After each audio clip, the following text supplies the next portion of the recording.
I don't read, obviously.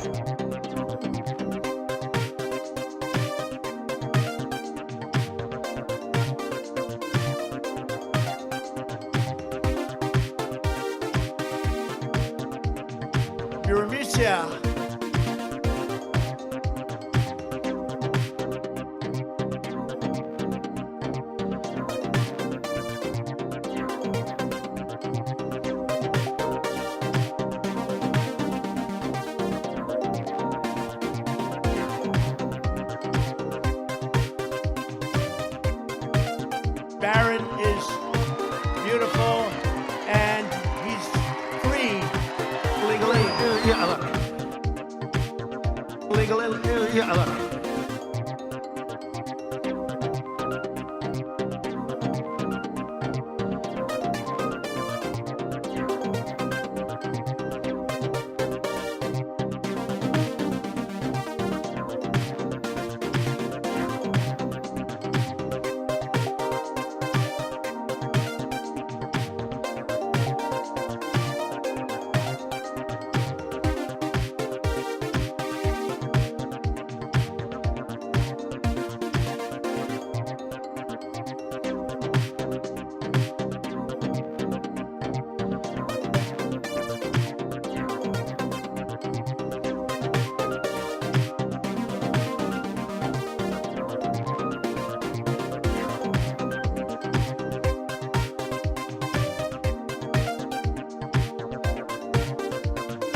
All right, we're here.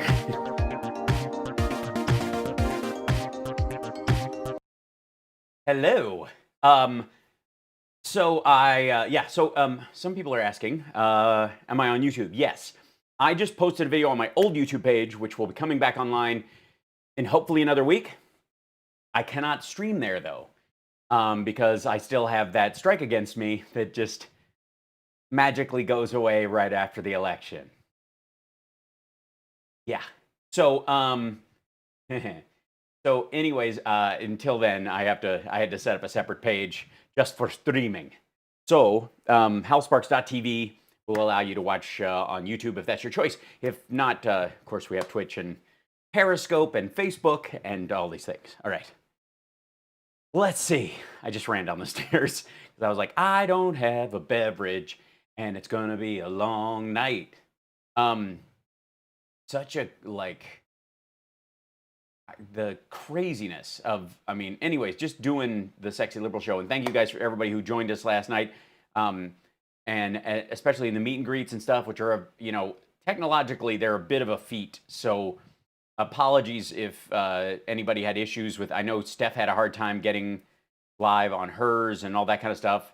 Mine was relatively flawless, of course. But still, you know, it's a curious thing. We would all obviously much rather hang out with you in person, but we cannot until, you know, until her unpleasantness is gone. So, cannot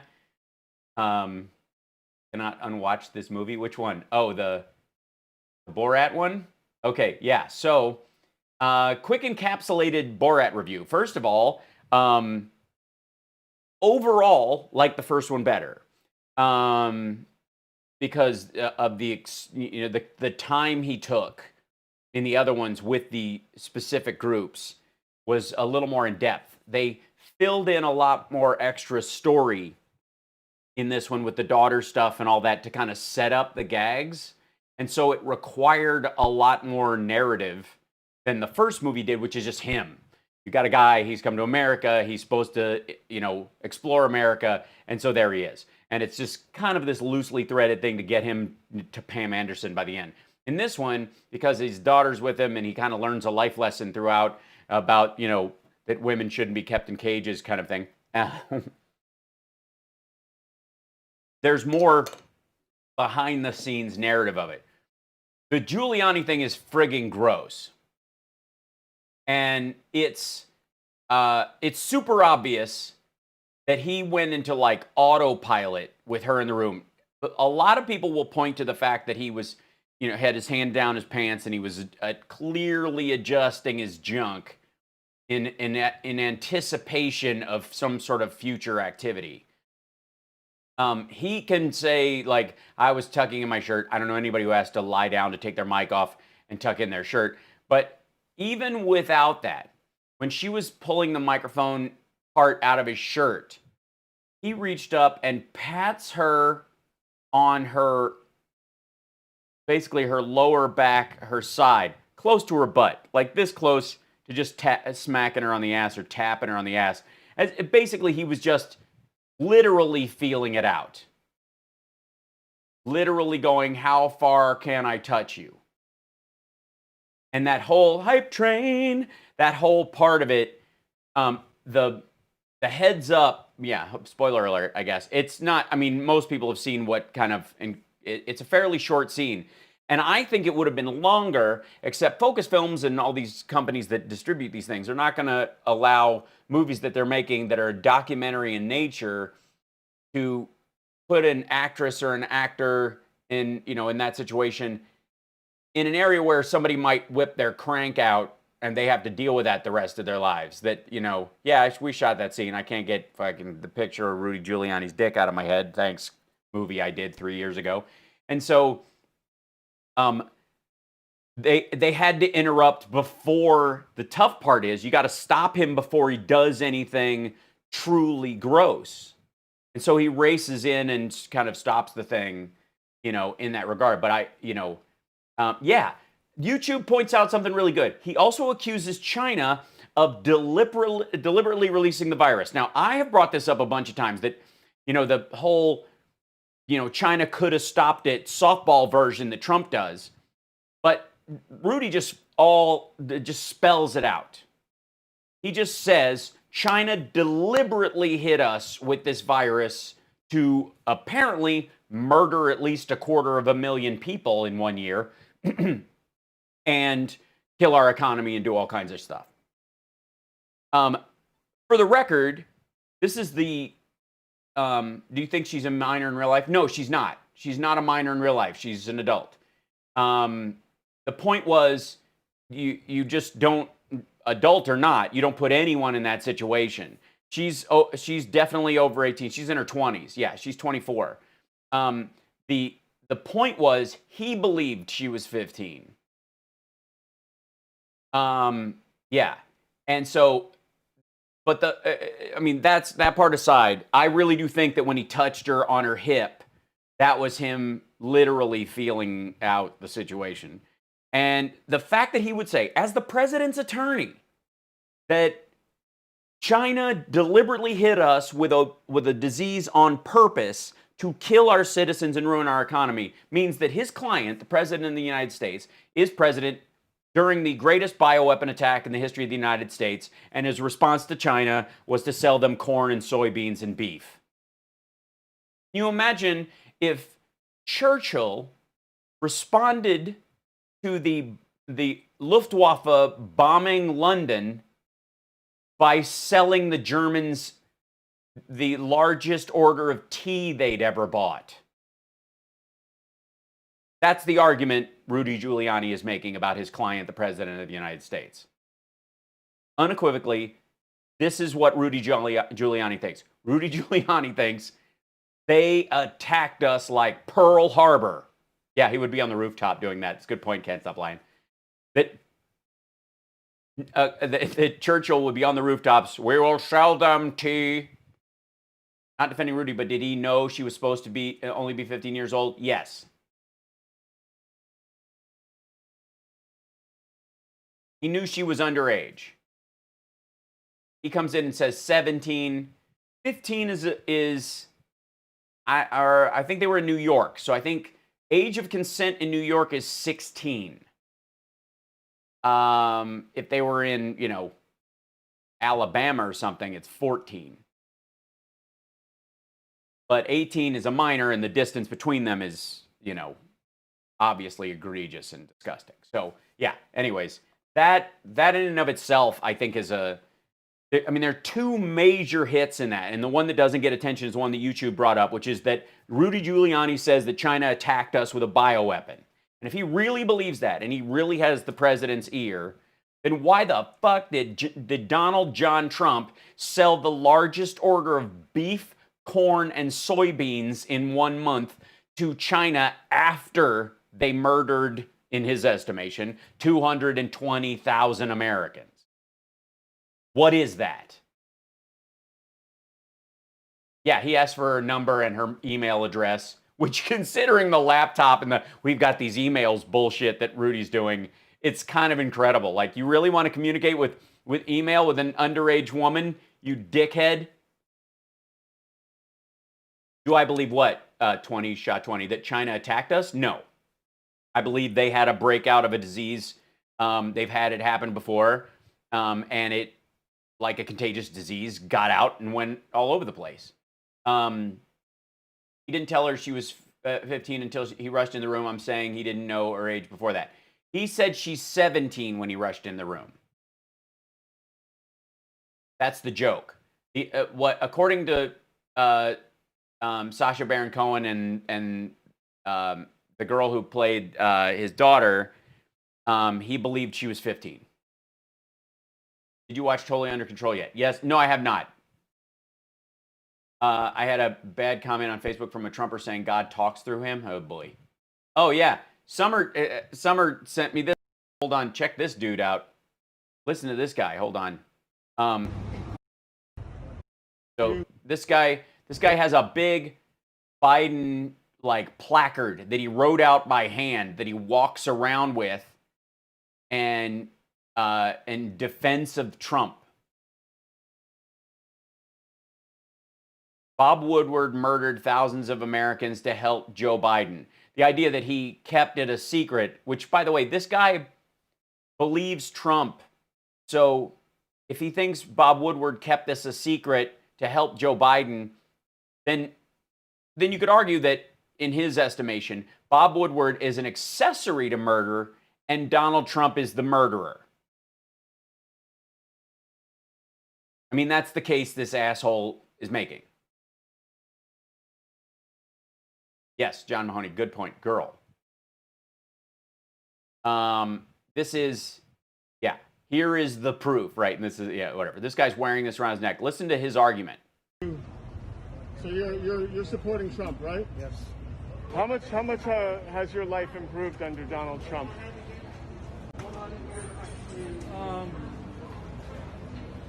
You know, me directly, you know, I'm just very poor. I mean, I'm not, but, you know, I could not vote for Hillary because Hillary was just so evil. Has your life improved under Donald Trump? Well, I think that Trump, well, you know the thing,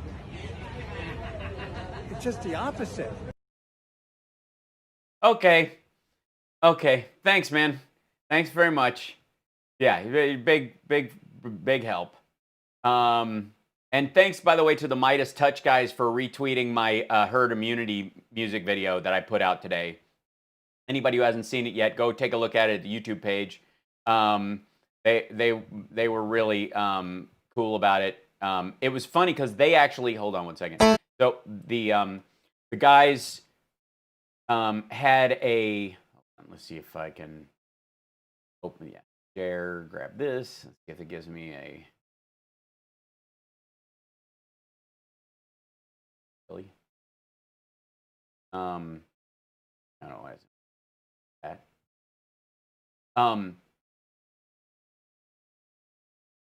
So they put out a thing about Trump's statement about herd mentality a little while, like just today. It was just the timing was kind of incredible. And so I sent them, I put it in there in the replies to that, the Bigley and Dunn video, which I don't know if everybody's seen yet, but I'll throw it up on here and we'll just take a look at what it did. This was one of the sexy liberal, the nuns at Trump's rally that had wedding bands. You mean them? Yeah, the SNL cold open was indeed terrific. Here you go. So this. I did this for Sexy Liberal. Hold on. There we go. Go to the wrong page. There we go. So this is, Whoops. Get out of here, you jerk. What are you doing? All right. Sorry, it's loud.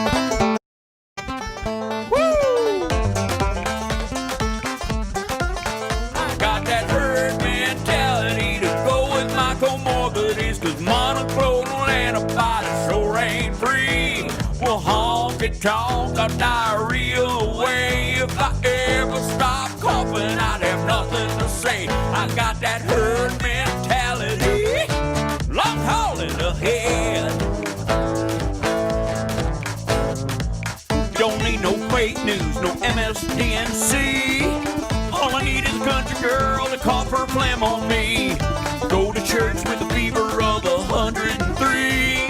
Grandma always promised she would leave her out to me. I got that herd mentality, cognitive simplicity, that Donald Trump conformity is what I need.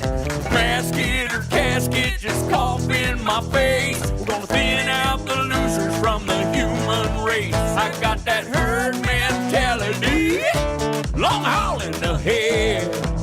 All right. Get down, let's go, everybody. Give me a shot of hydroxychloroquine. Can't be worse than the shape I'm in. Tell Fauci and Birx and the CDC there ain't no cure for herd mentality. I got that herd mentality.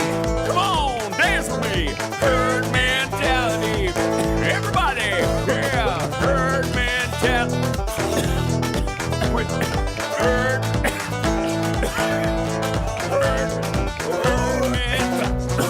That's not, I don't feel good, guys. God, is he alive? What happened to him? Damn, this is not. Is there smoking? I can't. I need it. I'll be in the trailer. So, so I did that for Sexy Liberal, this week, and yeah. So Glembo Jenkins, what? Sorry, what is it?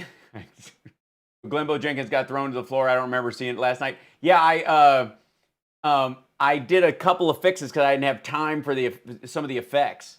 I love the Space Force Special Project skit. That was brilliant. Oh, thanks. Oh, Busby Birdwell. Well, thank you. That's awesome. Do you think Rudy has a name for his PB? Oh, God, no. A little mayor? I don't know. Sparks, you had too many in the last posting last night. That was great. Oh, thanks.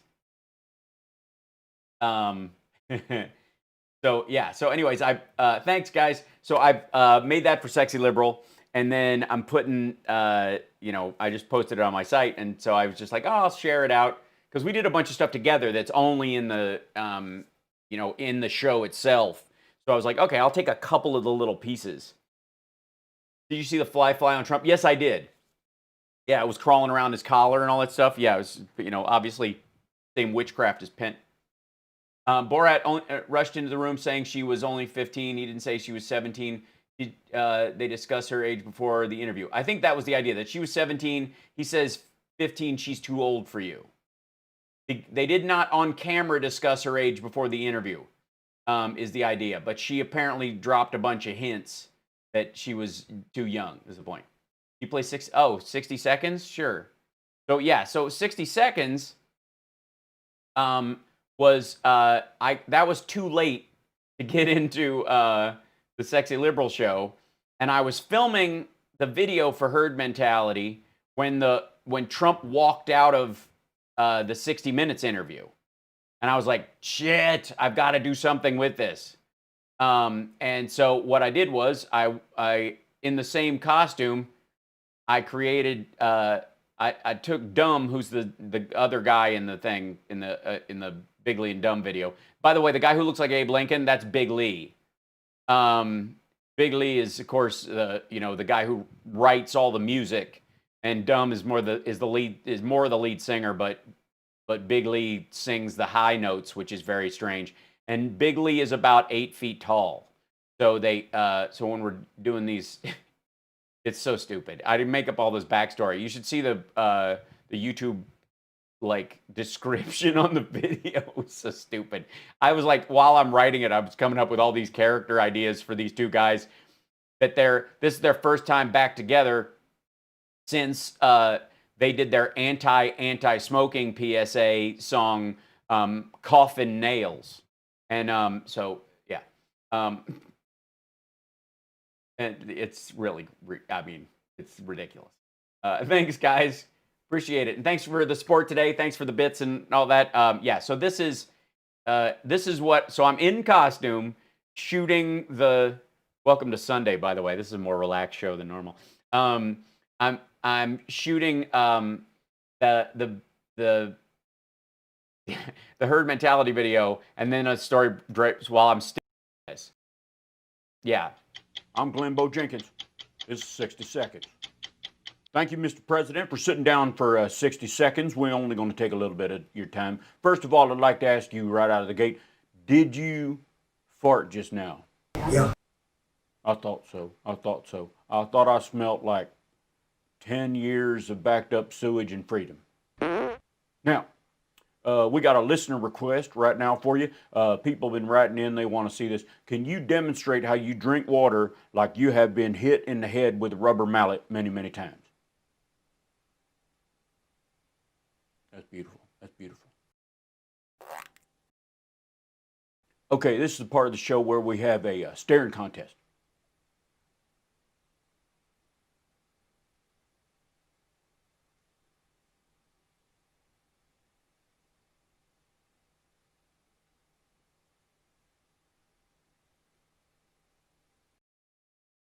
Stay strong.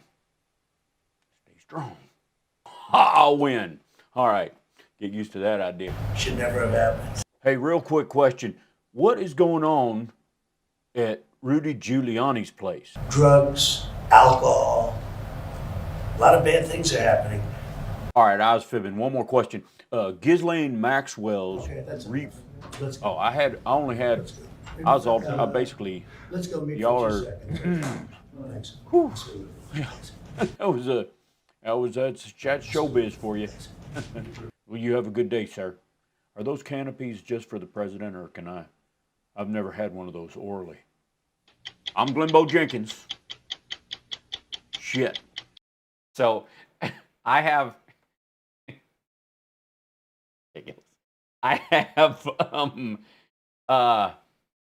Nice, Gonzo. Thanks for going to the Pennsylvania rally. That's awesome.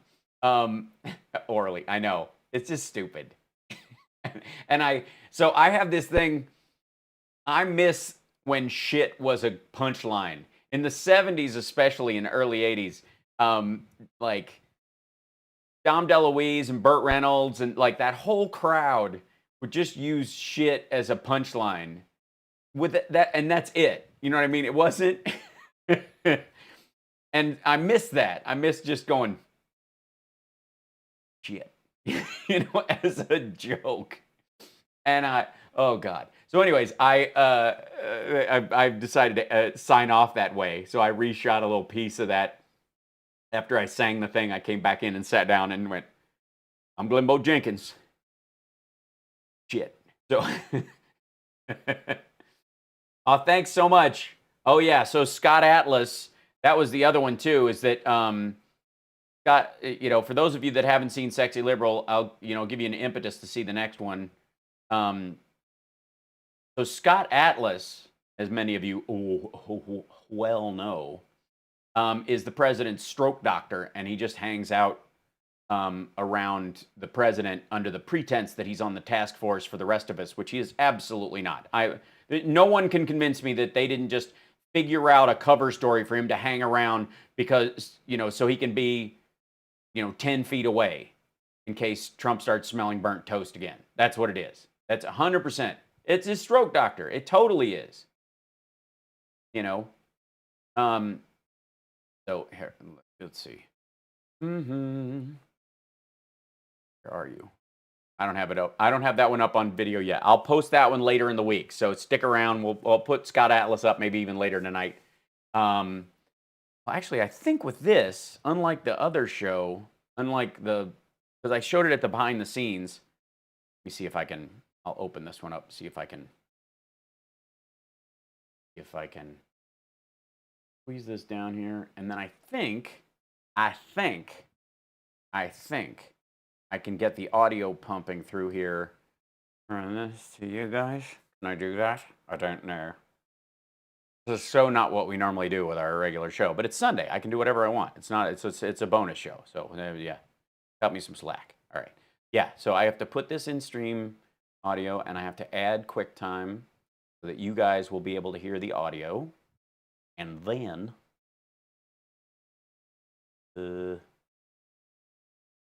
Where are you? Select. Yeah. Takes me an extra second. Bear with me. I'm trying to. So I got that going for me.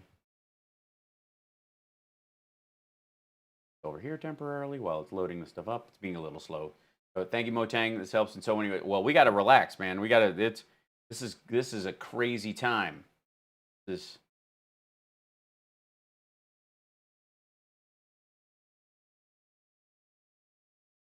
Why is QuickTime Player grayed out? What's happening?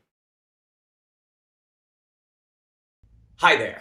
Oh yeah, okay, so it is working. Okay, I don't have to add that. It's already in the system. Hold on one second. That was loud, sorry. Okay, here you go. This is Scott Atlas. Hi there. I'm Scott Atlas, quack specialist. Scott Atlas, quack specialist. Today we're going to debunk some of the worst medical myths out there.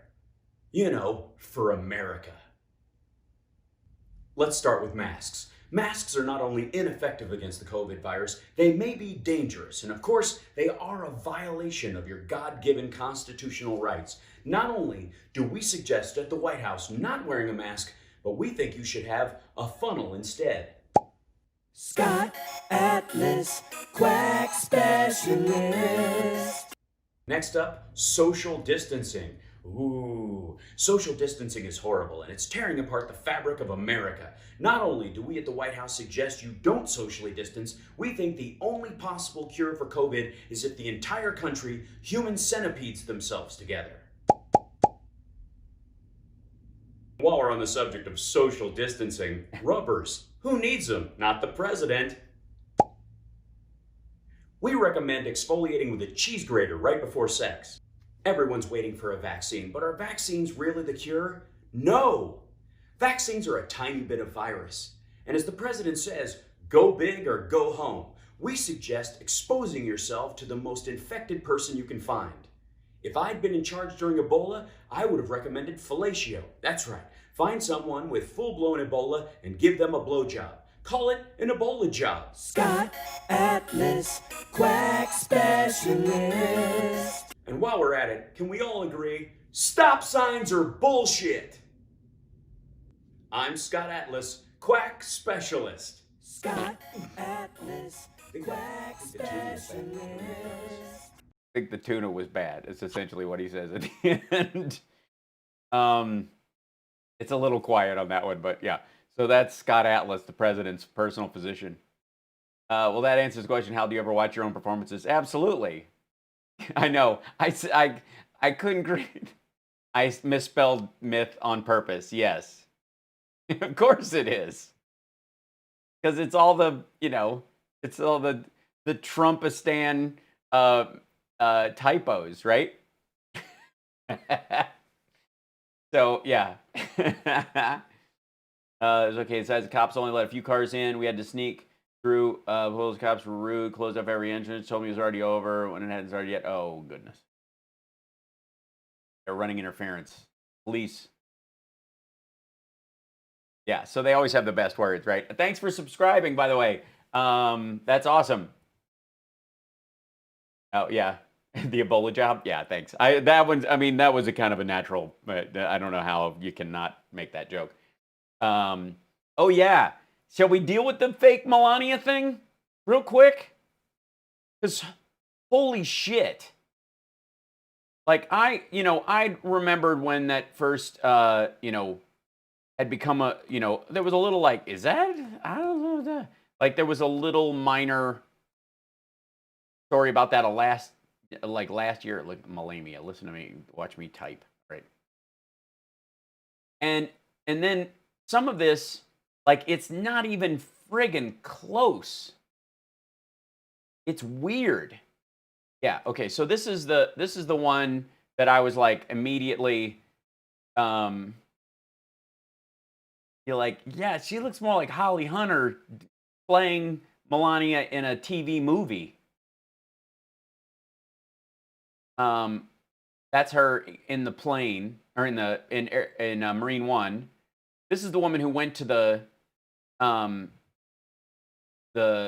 guess it was the Arlington. That's supposed to be her. Absolutely not her. Absolutely not her. Like, I would almost go, yeah, he took her cousin to the thing. Like, how do you even cover for that? Yeah, this woman's teeth, and it's the gums part that really stands out. Because she doesn't show her gums when she smiles, and she does.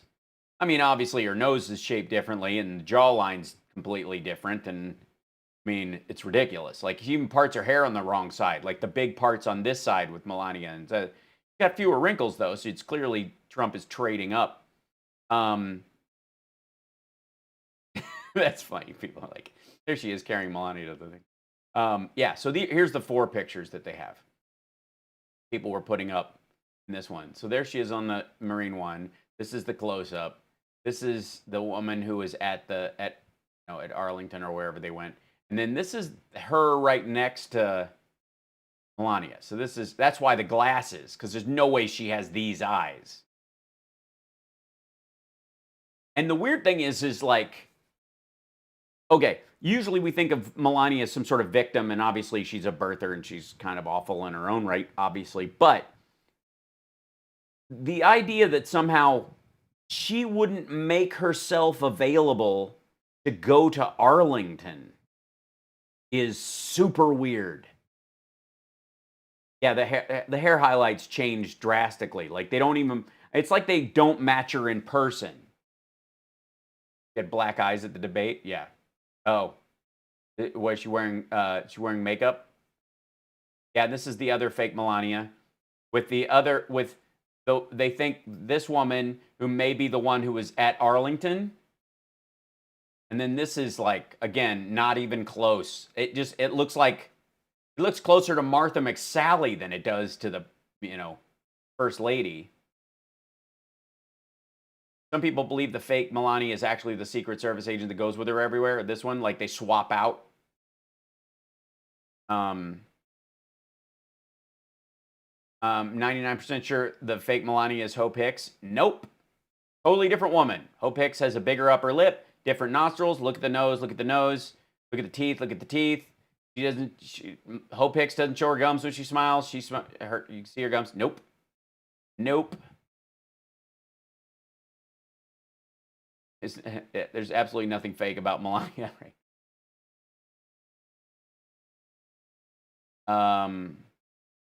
No.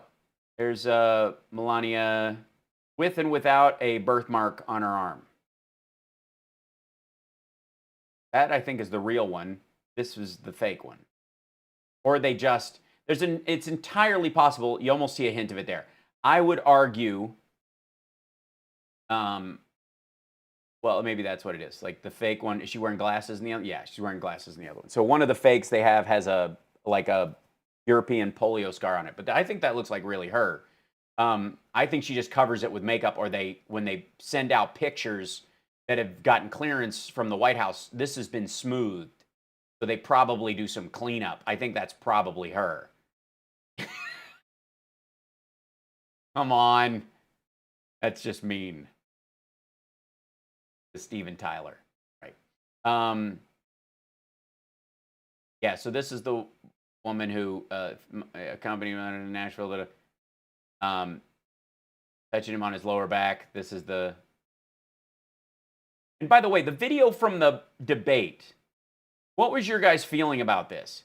Because my feeling was that some people were saying she pulled her hand away. And, yeah, that's weird. No.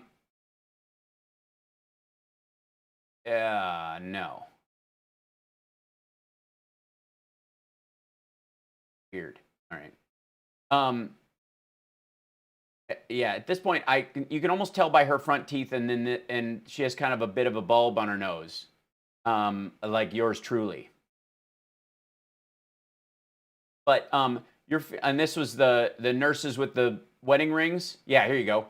The nurses at nurses. Listen to me. The nuns at his rally. One of them had a wedding ring on. See that? A little odd, don't you think? This is a very... she pulled her hand away and he shoved her. I think he shoved her hand away and pushed her, like she's supposed to hold his, his hand, because legally. Oh, Catholic nuns wear wedding rings? Okay. Whole new low in paying for a newer Melania because she don't know what to be. Right. After the White House released a photo of the president and his wife, hilarious news speculation about fake Melania flooded Twitter. Hilarious new speculation? All right. On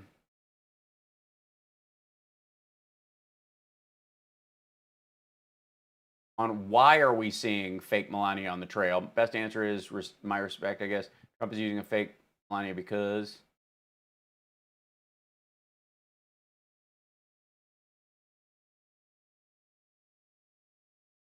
Yeah. I mean...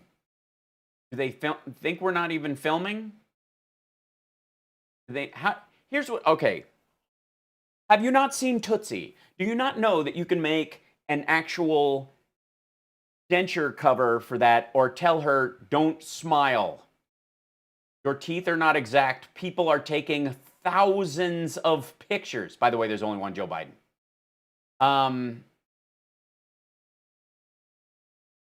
Here you go.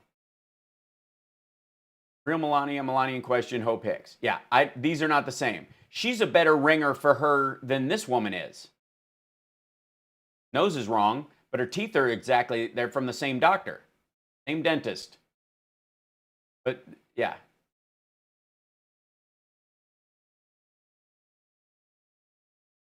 Uh-huh.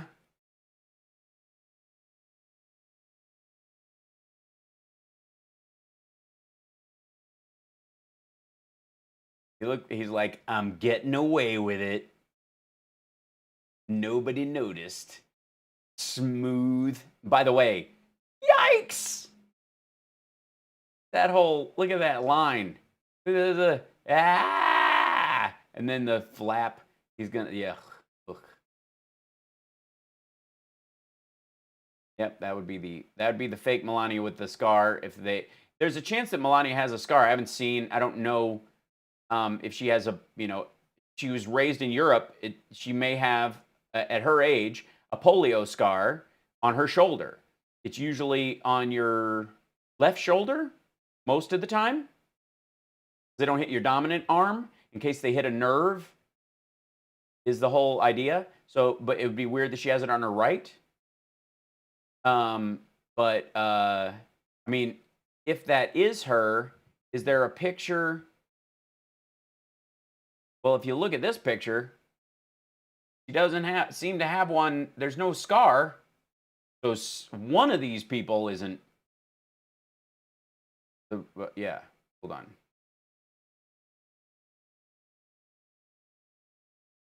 Fake news, fake. Okay, so yeah, she doesn't have it on her left arm.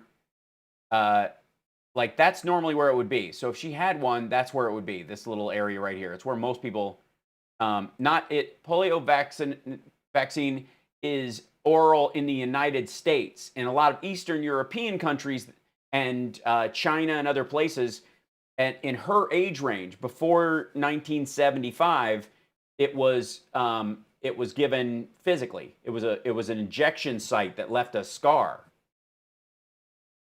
She is of the age where she would have a scar if she was raised in, in Eastern Europe. She was, because she was born in Eastern Europe. She was raised over there at that age range. She'd have a, yeah. That's just terrible. Sorry, is it a smallpox? Yeah. Check her nudes. Not on my regular stream. In my own private time. What? The Putin comment? No, not yet. The idea that Putin. Well, the worst part was here. We'll go to this. So, this is Trump talking about his Sudan deal. Democratic institution that is. By the way, this is a mess. For the record, this is supposed to be like the president announcing the Sudanese deal. New democracy is taking root, and the two people I have just mentioned are highly respected leaders, highly respected leaders. Yeah, not just highly respected leaders, but highly respected leaders. Transitional government has demonstrated its commitment to combating terrorism, creating market economy, and developing the democratic institution that is becoming today's deal. Builds on those commitments and marks a pivotal turning point. Does he think he's reading this shit into the record? It's literally like watching a kid take a reading exam. How long has she been having a double stand-in? Is all this new? No, they had a suspected stand-in for her like 2 years ago when they were initially having trouble that we were aware of. They've obviously always had some level of trouble. She apparently stayed in New York for an extended period of time, and according to Michael Cohen, she wasn't going to come. So they had a lookalike that was going to do events that they, worked up for shit. I think they should have stuck with her. It would have been smarter to just have her and Barron go underground and have a stand-in, a consistent one for the entirety of the presidency. In Sudan's history, this is, I would say, one of the great days in the history of Sudan. Compared to what? Compared to what the other big days in the history of Sudan? Have you at least Wikipedia'd it? Do I have to? What were the other big Sudanese holidays and important political junctures in the history of Sudan that you are aware of? It's an incredible deal for Israel and Sudan. For decades, Sudan has been in a state of war with Israel. They have been in a state of war and boycotted Israel. He's just discovering this as he reads it. Goods. There was no relationship whatsoever. Today's peace agreement will enhance not a peace agreement. Israel's security and end Sudan's long isolation from the world because we're going to give them weapons. What was taking place. It will unlock new opportunities for trade. Yeah, trade in terms of them getting weapons. Commerce, education, and research and cooperation and friendship for both peoples. I want to thank the leaders of Sudan. I want to thank you very much. They're on the phone. Much for being with us. And of course, Benjamin, for the incredible. Prime Minister Netanyahu, you're in the middle of announcing a peace deal. At least try to use everybody's titles, you dipshit. You do constantly. We've had a tremendous relationship. Totally. There's never been a relationship where Israel and the United States. Trump's hair rolling by. We're so close, and I would say a few years ago, there's probably never been a time when it was so far apart, so distant, if you want to know the truth. Yeah, tell me the truth. Jesus Christ.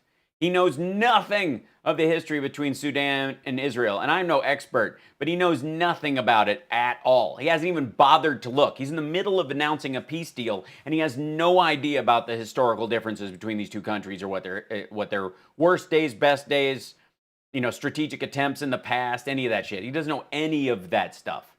But this is a tremendous show of faith and courage and leadership, which has forged this agreement. The United States stands with all of you, and all the nations that seek peace and cooperation. It's a good shot, though. This is the White House's own camera, and this is the quality of shot. First of all, there's a lighting stand in the way.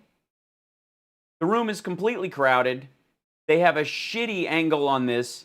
Like, this is so rushed and bullshit.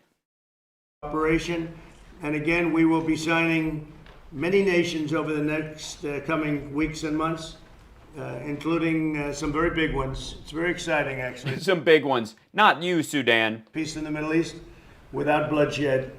And it should have been done this way a long time ago. No, it shouldn't. You don't get peace in the Middle East by giving Israel's enemies weapons, and with a wink and a nod, they promise not to use them. The Palestinians, by the way, if you ask about the Palestinians, they're wanting to do something. They've never seen anything like this. They're wanting to do something. I'm sure that will get done too. So I'd like to congratulate everybody on the phone. And I don't know if you Yeah, whoever they are. have interpreters or if you needed the interpreters for that. But if you do, you can go forward, interpreters, if you need them. Mr. President, I am very pleased to speak with you, President Trump and Prime Minister Netanyahu. This call is indeed an indication that The phone, hang on. a new chapter in our history of Sudan and the rest of the world has just begun. I would like to start with expressing my thanks to you, President Trump, for taking the decision of rescinding the designation of Sudan as a state. Honestly, I hate to do this, but what this looks like to me? Interpreters, if you need them. Thank you for calling Time Warner Cable. If you'd like assistance with your cable, press 1. If you'd like assistance with your internet, press 2. If you can't hear me very well, press 3. There you go. Thank you. Please hold.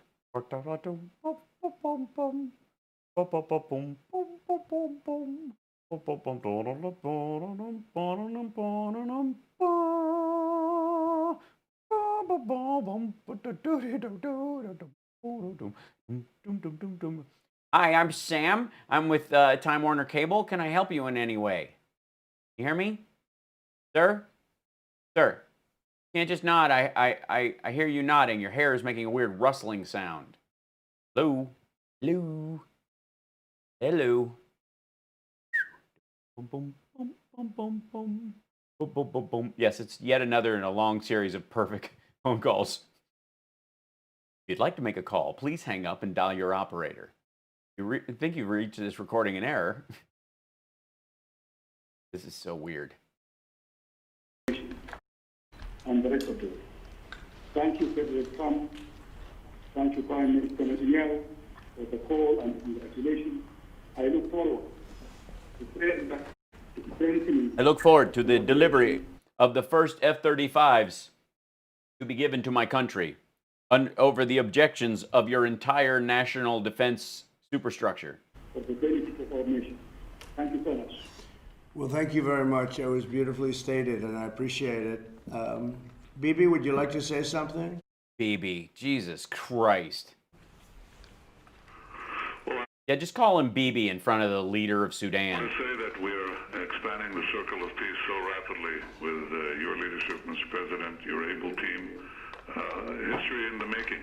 Actually, we're all making history. Yeah, sure, absolutely. You know who also made history? Chamberlain. From the Emirates to Bahrain. Mussolini made plenty of history. And now with I think it's hard to argue that Hitler made some history. Sudan and other countries that are in line, I think that it is Leslie Nielsen pretending to be. They've hired Leslie Nielsen's ghost. This truly changes the region.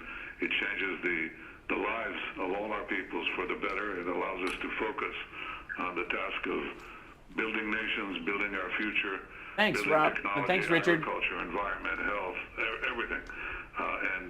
I think we can do it better together. And with your...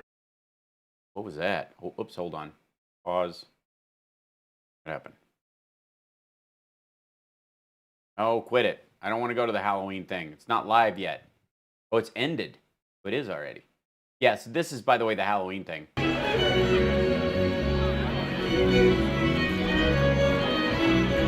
It's the whole thing. I think that's a real Melania. And they're playing Thriller on strings.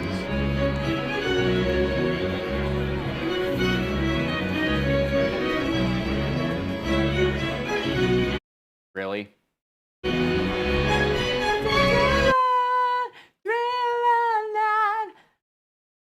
And no one's gonna save you from Melania #5. And this is Thriller, Thriller night. And Donnie just broke wind and it killer Thriller win tonight.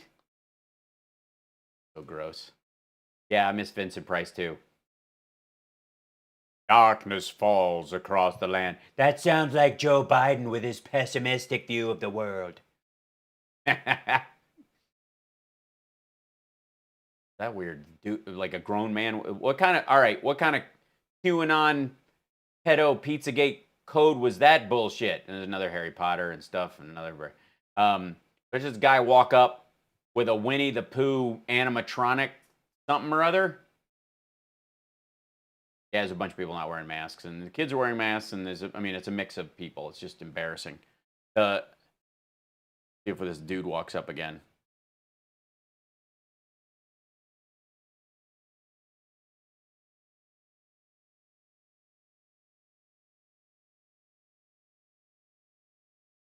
I don't think it was a kid in a Pooh costume. And I don't know that the dude was walked his baby up there. Yeah, see? Oh, it was a little kid. Yeah, you're right. It was a toddler in a Pooh costume. He just walked it up there like he's auctioning it off. So weird. Where are you? Here, dude. Nope. Yeah, no candy, no handing out, no interaction. Who really gives a fuck about Halloween, okay? Who gives a fuck about Halloween? I don't give a shit about Halloween. It's so stupid. And I don't have to do it, but it's so stupid. Terrible. Yeah, the Secret Service is spazzing. Yeah, there could be all kinds of marauders hidden in those giant pumpkins. How many kids did he scare? Pompeo and Barr on the side taking candy from the kids. Kids, put it back. Put it back. Yeah. We got to plug that hole in the deficit that the president created. Yeah, this is just gnarly. So, okay, so that's this. And then he arrived in Wisconsin. And he did multiple things today. Barnstorming. I hope to hold the Senate. And he gets asked, I just skipped past the question, but she just said, you think you're going to hold the Senate? This is his answer. Senate in the election? I hope to hold the Senate. We do. That sounds really like MAGA-rific and excited. From a presidential standpoint, we're winning a lot of states. But I don't know. These losers are dragging me down. This is him blaming the senators that lost their states for turnout for him, probably. This one, I think we're doing very well here. The crowd is certainly enthusiastic. I hope that we do. I think we're going to take back the House. Same assholes, by the way. Everybody at his Wisconsin rallies, same people. Same people. He'll do 6 rallies there. Same people. It's not 6 different groups of people. Half these assholes are driving in from Minnesota. Because people are tired of Nancy. Watch the opening that don't. But if you want to, you are not being more strong encouraging about wearing masks at your rally. That's the double. But if you watch the opening, the rallies that Right Side Media does at all these different sites, they interview people walking through the line, and they're all the same assholes, and it's like. They're like, we drove in from Arizona. And you're like, holy shit, this is a Wisconsin rally. What do you do? These people are just deadheading with this guy. Who gives a fuck about Christmas? Great. We'll see you over there. Thank you. Thank you. Shit. This is not exciting for him. And that whole line, I mean, the most telling line of all is this: what kind of life is this? You know, from yesterday or day before, what, I'm losing track at this point. It's just terrible. It was Friday. And he's like, this, you know, we're doing 3 of these. What kind of life is this? Thanks, Nikki B. And then he goes to, I have to go back to, I have to find the page real quick. 1 second. Because I shut a bunch of these down because of the ridiculousness of his chopper talk.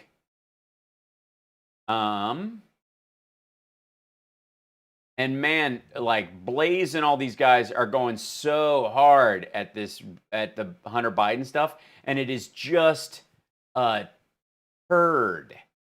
Like, it is going frigging nowhere. Well, hold on. I came across a video that I want to save to watch later on camera stuff. Okay, let's see. Trump rally. What goes? Oh, it's a Stuttering John mod. Oh, thanks, Nikki B. Thank you so much. I hope overall I'm making your job easier over time. Because I have to say, do I have my fan going? Yes, I do. Am I choppy? Because my computer is definitely getting hot, but it is cooler in here than it normally is. It was awful at the New Hampshire rally today. Yeah. This is the one. That's the one we're grabbing. So, this is Fox News. Aw, thanks, Nikki. And I'm proud to do Geeky Flicky Boo. Hey, is this? Am I not hearing? Oh, they're cutting the audio. That's why. They don't. So, this is, if you go to the Fox site, the reason that they don't do like Fox, like there's no audio at the top of the Fox News ones when they stream them, because they get hit with the same copyright strike that everybody else does. Even though Universal Media Group allows the President of the United States to use their artists' songs at live rallies without the permission of the artists themselves. Thank you. 88 subs from 10K on YouTube. Wow. Oh, I am on the new site? Holy smokes. What a group. Everybody sub on YouTube then. Criminy. What a group. And thanks for all the people who've subscribed on Twitch. Please continue to do so. You have to re-up it every month. And if you're on Amazon, you get to do it for free. So just please remember to do that. It's nice because I feel like I get, you know, it keeps me honest. I have to earn your vote every time, and I'm all good with that. You know what I mean? We love this place. This was my first victory, right? This was our first victory. Remember that beautiful primary So why are you there if you're counting on this one and it's actually going to be fine? that we had, and Trump came in and Trump won this incredible. Honestly, people who, I give certain basketball players a pass, but if you talk about yourself in the third person, it's embarrassing. Great state, and it was off to the races, right? Off to the races. So I want to thank you, and hello, New Hampshire. It's great to be with you on this beautiful day. Oh, this beautiful day. 9 days from now, we are going to win the state. Can you believe 9 days? Finish the statement, dummy. And we're going to win 4 more great years in the White House. We're going to keep it going. Yeah, 4 more great years. Because the last one particularly has been terrific. Oh, the volume's low on him? Yeah, that's their site. This is the most important election in the history of our country. The most important election. Because this one will keep me out of jail. And I never thought I'd say it after what we went through with the last one. Why? What kind of a dipshit thinks that if it was important that they get in, it's not important that you stay in? 4 years ago, this is a more important election. Because we're fighting people that we've got to end it. We've got to end the fight. We've got to put them down. We've got to end the fight. Our country will never be a socialist country. It's not a socialist country. None of the things that Biden is proposing are socialist. Stop being an asshole. We have to end the fight once and for all. For the last half century, Sleepy Joe Thank you. Biden has been outsourcing your jobs, opening your borders, and sacrificing American blood and treasure in the endless, horrible, Wake him up so he ridiculous can hear me foreign booing. wars. Afghanistan, 19 years. 19 years. He voted for the war in Iraq, but for himself, did you know today? You know what happened, right? He put the lid on. You know what the lid is?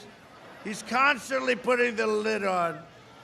Constantly putting the lid on. The lid means, I guess it's referring to a garbage can, right? You put the lid. And he's putting the lid on. This guy has more lids. I don't know. There's something going on. Okay, he doesn't know what the term lid means. It means you don't have a press or availability today. Like you're not doing interviews or whatever. You're doing events. But there's a reason why you do more lids if you're sane currently. For the same reason that you and I don't go to the grocery more often than we have to. Unless we have a shortage in the house and there's something specifically we need to address, there is no reason to go out. And if you got a speech and you're planning on it and you're strategizing around these things, then you go do your speech and you go back home and then you start working with transition team. If you look like you're going to win or you need to make calls or you need to deal with campaigns and all that kind of stuff, that's not a press availability thing. The reason it's weird with Trump is that he's all press and no prep.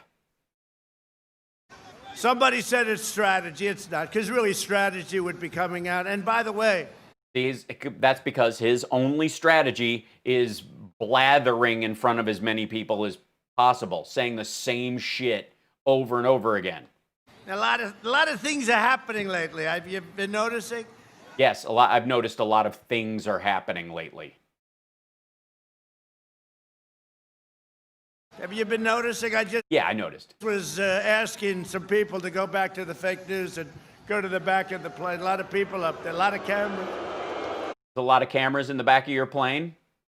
You mean the pool reporters that are always with you when you travel? Are you just discovering this? And I was saying... And I wish those cameras would show behind the cameras. Oh, now, look at that. He already lost his thought. What were you saying to the pool reporters? There are thousands of people there. Yeah, they're the same assholes. We know. Thousands of people there. And thousands of people outside on the street. Thousands. And? There are thousands of people outside. But have you been noticing what's been happening? Yes. People know we've done a great job. It's so... What's going to happen? This is... The best words. Really. I mean, and, it's not that... Okay, let's be honest. He's always said he's had the best words. He has not always promised that they would come out in any particular order. Going to be exciting, maybe, I don't know, you can't say more exciting. You remember that beautiful... Oh, God. Listen to this shit. But it's so... The thousands... By the way, he was originally starting on that he went back to the pool reporters and he was basically going to say, why are you guys not covering Hunter's laptop? That's where he was going. And then his brain went, squirrel. And now he's talking in circles again. Jesus. Right on the street. Thousands. Lots of peoples. There are thousands of people outside, but have you been noticing what's been happening? People know we've done a great job. It's so... What's going to happen? This... Honestly. Is going to be as exciting, maybe, I don't know, you can't say more exciting. You remember that beautiful night in November? Glory days! Young girl's eyes, glory days! When I was shit-faced and lonely, glory days! Well, I don't think this one will be as close. I don't think this is going to be as close. No, I don't think so either. Thank you. Thank you. Like, maybe if we give him some bourbon, he'll be likable, because he gets kissy and huggy with dudes when he's drunk.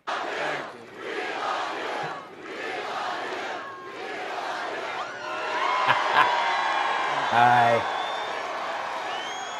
No, that's a chant. In all fairness, I said, has anyone in the history of politics, think about it, That's a chant. In all fairness, has anyone in the history of politics ever done that? Ronald Reagan was popular, but they never had that chant. That is Yeah, because they didn't have cults. a chant. I won't even say it because I don't want to cry. But Ronald Reagan You will. never had that chant. Nobody's ever had that chant. And you see what we go through. It's a Abraham Lincoln didn't have that chant. Black people never chanted, "We love Abe." That never happened at Gettysburg. Was anybody chanting at Gettysburg that they liked Abraham Lincoln? I don't think so. tough thing. The swamp is deep and He does the Glory Days thing all the time, though. So it's vicious. These people are vicious. so vicious. Vichyssoise. We go through. It's a tough thing. The swamp is deep and it's vicious. These people are vicious. These Boo-hoo. people don't report the truth. It's very hard. They don't Well, it's so hard. I would quit then if I were you. Go do something easier. report the truth. Bro, we should probably shoot people who are just running cameras for news organizations that are far away. So, for instance, I asked them. For instance, So, for instance, I asked them. so for instance, for incense, would you like some incense? What? So, for instance, I asked them, would you please So you ask them, okay, answer this question. Please show my crowd and I will give you some incense. turn the cameras around? They don't do that. They never do. They're shooting you, asshole. You're the president of the United States. You're speaking. They're not there to run campaign ads for you. Oh, and by the way, there is a reason why he gets mad that they don't take the footage, because OAN and some of these other groups do it, but they have all this stuff like I do all over their screen and they can't borrow that footage. But Fox, this is a clean screen that Fox does. And if Fox because they're grabbing the feed so they can later on add it to broadcast if they take a piece from it, right? So they don't overlay it with anything. They're not live streaming this shit, right? And so it's clean. So they've got really good footage of all of his rallies. And what he wants them to do is with their high quality cameras and during the live stream, turn that thing around so they can rip the 4K footage from them and use it in their campaign ads because they don't have any. They have this shot all the time.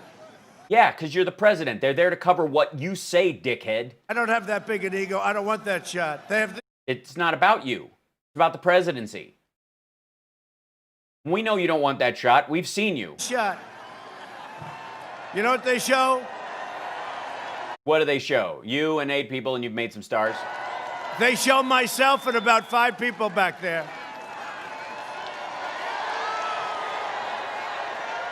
Yeah, that's why your campaign fills it with people and gives them MAGA stuff and passes out signs and instructs them which one to use at which point in the speech. And they put little asterisks up there so the people behind you can see when there's a section of the speech that they want you to hit. And as soon as you mention it, because there's a little asterisk, they're reading along with you. And when you say that shit, they hold up the right sign. And on occasion, some of the people back there become big stars because they are. You mean the dude everybody thinks is John F. Kennedy Jr.? Camera. But they never moved the camera, and I used to think it was the way it is. You know, you couldn't move it. Mechanically, you couldn't do it. You really believe that?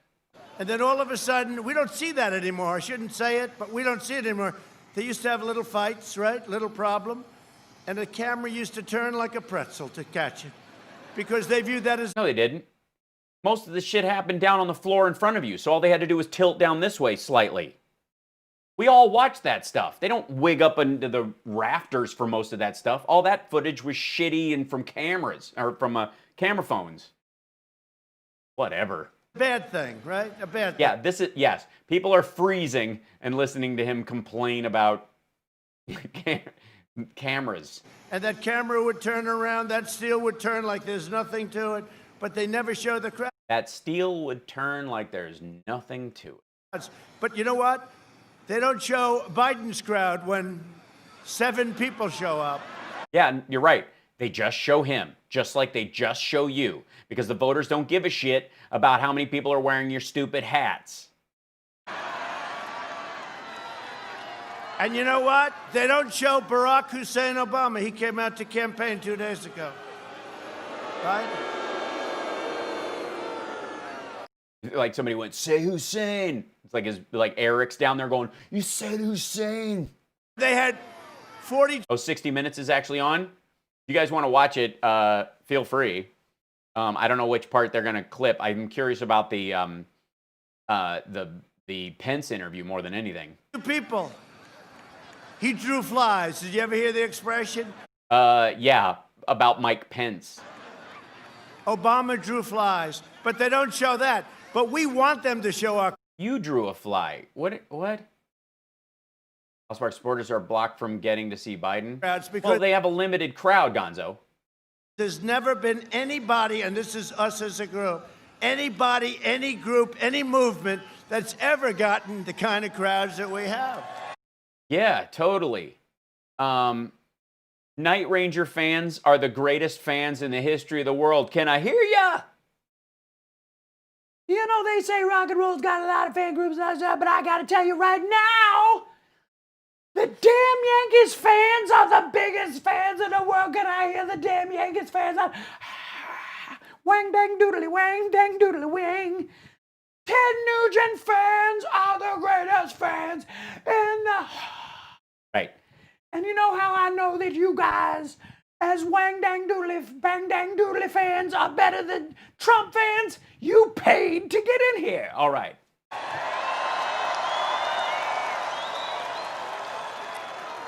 And I was told about New Hampshire. I understand I have a lot of friends that live up here, but I understand New Hampshire. Yeah, tell us all about New Hampshire. Told in New Hampshire, you can't have big crowds. You have to go to everybody's dining room and have dinner with them. This was even as I was campaigning, you know, I said, I'm not going to hang out with these assholes. Look, this is how it works. I stand on a stage where everyone looks at me, and then I never touch these fuckers. That's I mean, come on. Sorry, it just doesn't work. You got to get together and all. And, you know, you have guys that have nothing much to do. They're politicians, and they'll go and have dinner with 2 or 3 people. And yeah, human beings. It's gross. Every night, and they do this for years. And then they come in, you know, 7th in the primary or something. I said, no, we got to do this. And we've been doing this from the beginning. You have the good arena that holds a lot of people, and we pack that all the time. But now, for free. With the COVID, what we and then you didn't pay the bill. do, and you know, they keep talking about cases. You know why we have cases so much? Because of the testing? Let me guess. Because that's all we do is test.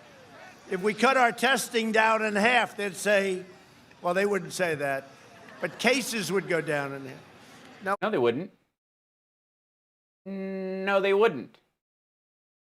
The level of infection would be the same, if not higher, because we wouldn't know where people were sick and which people should be quarantining. You're a maniac. We have the best test, and we are coming around. We're rounding the turn. We have the vaccines. We have everything. We're rounding the turn. Even without the vaccines, we're rounding the turn. It's going to be over. Yeah, it's just going to be over, guys. It's just going to be over. Like, honestly, this is his only sales pitch. Like, I know people are like, Jesus, why does he have to say this? Because it is literally the only way he knows of to win these people over and make sure that they're in his camp. Because if he said, we still got a lot to do to fix this, it would be the adult thing to do, but a lot of his supporters would go, shit, what? Reality? Oh, no. And you know who got it? I did. Can you believe it? Of course we can believe it. Every time Where's I'd have Borat? these meetings, a lot of people, because I can't put myself in a basement for the next year and a half, okay? I can't do it. No, I can't. That's a Joe Biden reference, apparently. Apparently, I didn't know this, but maybe they'll find out in the investigation that the congressional Republicans are doing, but I was not aware that Amtrak trains had a basement. Or I can't go to a beautiful bedroom in the White House and lock myself up for a year and a half. You're president. You have to do your job. Yeah, and set a structure in place where people wear masks and you socially distance and do the job living like everybody else has to so they don't die. What the fuck? And I'd have meetings, and I'd leave meetings. I'd leave meetings and... Meetings? You mean yellings? And I'd leave a meeting and I'd say, that wasn't good. You know, there are a lot of people and there's a lot of love in the rooms a lot of times there's no love at all, just the opposite. But I'd say that might not be good, but you got to do your job. And I went. You got to survive. And what they do is incredible. The doctors are incredible, and especially when you're president, because you have more doctors. Oh, this I story. mean, I don't know if I could ever get used to this again, going back to a normal where you actually have one doctor. You have a doctor for every. So you're looking ahead at a life not in the White House? This is, by the way, for the record, this is the President of the United States, Donald John Trump, opining what it would be like to no longer have government health care. Which, by the way, he will have. He's not aware of it. Former presidents can go to Walter Reed if they need or choose, and oftentimes do. It's a little silly, but... single part of your body. So. This is so gross. That part... I don't know if I could ever get used to this again, going back to a normal where you actually have one doctor. You have a doctor for every single part of your body. So. And they want to touch you, too. They want to grab you. They, sir, I'm a specialist in this. Could I check this? I said I'd prefer not. You know, classic Midwestern stand-up here. Talk about your proctology exam. I mean, this is... honestly, a lot of people will tell you that this is hack comedy, but I disagree. I refer to it as Christian comedy because they love butthole jokes. You know, I didn't feel good, and... Yeah, so that was normal. Wonderful doctors. Sean, White House doctors, terrific. They're all... Sean, White House doctor, he's a great guy. Very talented people. Is he friends with Tim Apple? Sean, White House doctor? But I had 12 of them, literally 12. Johns Hopkins. I had Dr. John, what, Dr. John or Dr. Hopkins? Is his first name John? From the best schools and best hospitals in the world, because you're president, right? And I said, I'm not feeling too good, fellas. What are we going to do here? Yeah, that's what you said. And the following morning, I took something called Regeneron. The following morning, I felt so good. Hi, asshole. You didn't feel good because of Regeneron, because of REGN-CoV-6. CoV-2, sorry. REGN-CoV-2. You felt better because of the dexamethasone, which gave you the illusion of strength, because you were on crazy pills. I felt like Superman. I wanted to get back. Did Superman ever have a bullfrog's neck waddle? I'm more of a Marvel guy. Somebody will have to clue me in on that. Guess it was Dr. Hook. Can Dr. Hook put the hook on him right now? I didn't want to cancel anything. They're yelling Super Trump.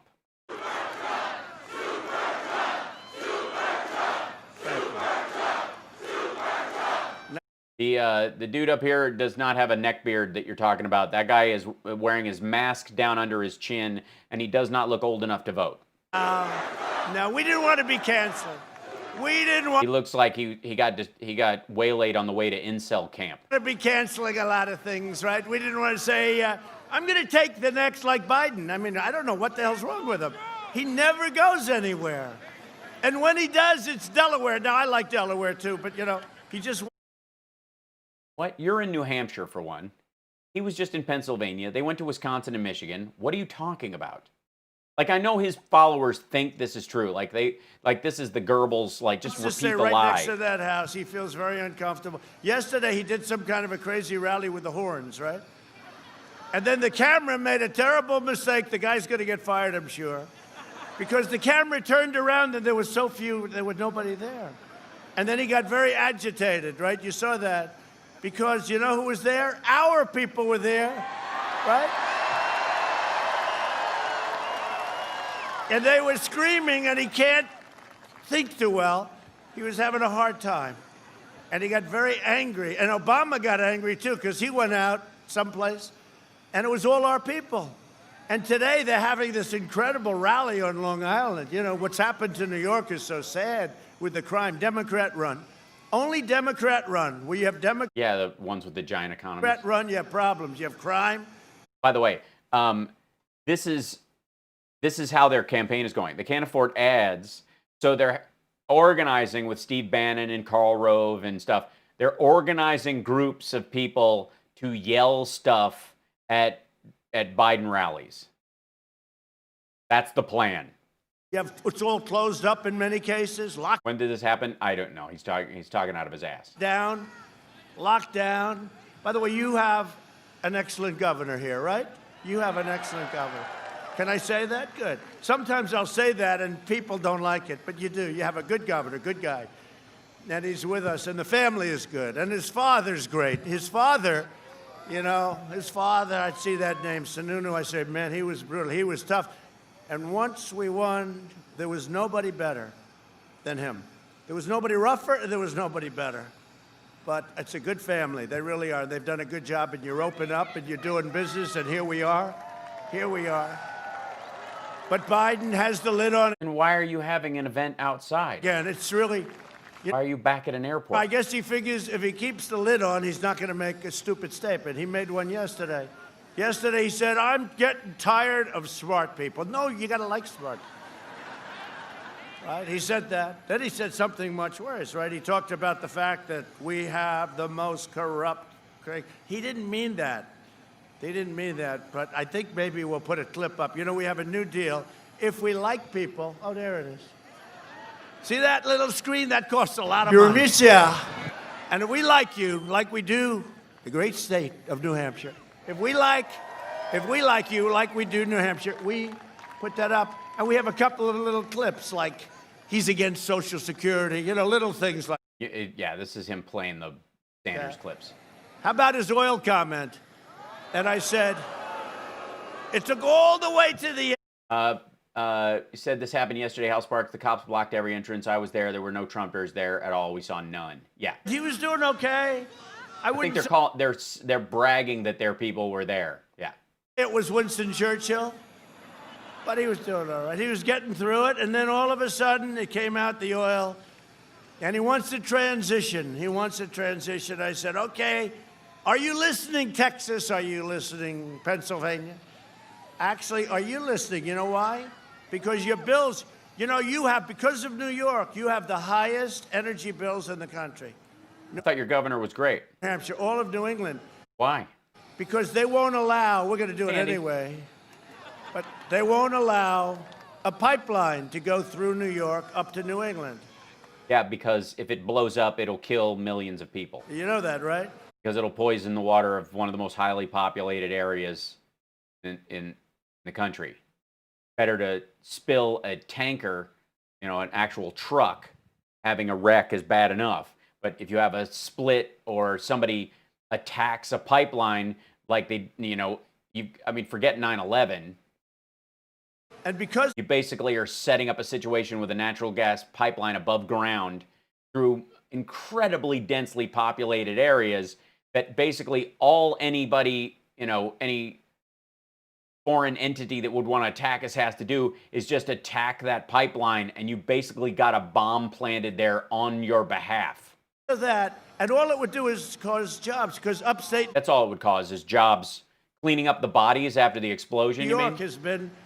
But there would be a lot of doctors that would get jobs for all the people with cancer and stuff from the toluene, benzene, and yeah. Economic disaster under Cuomo. And people are leaving. But think of it, a pipeline that nobody would see, way underground, would reduce your energy costs by 50, 60, 70%. Of course, it would kill a third of your people, but... And Governor Cuomo won't allow it.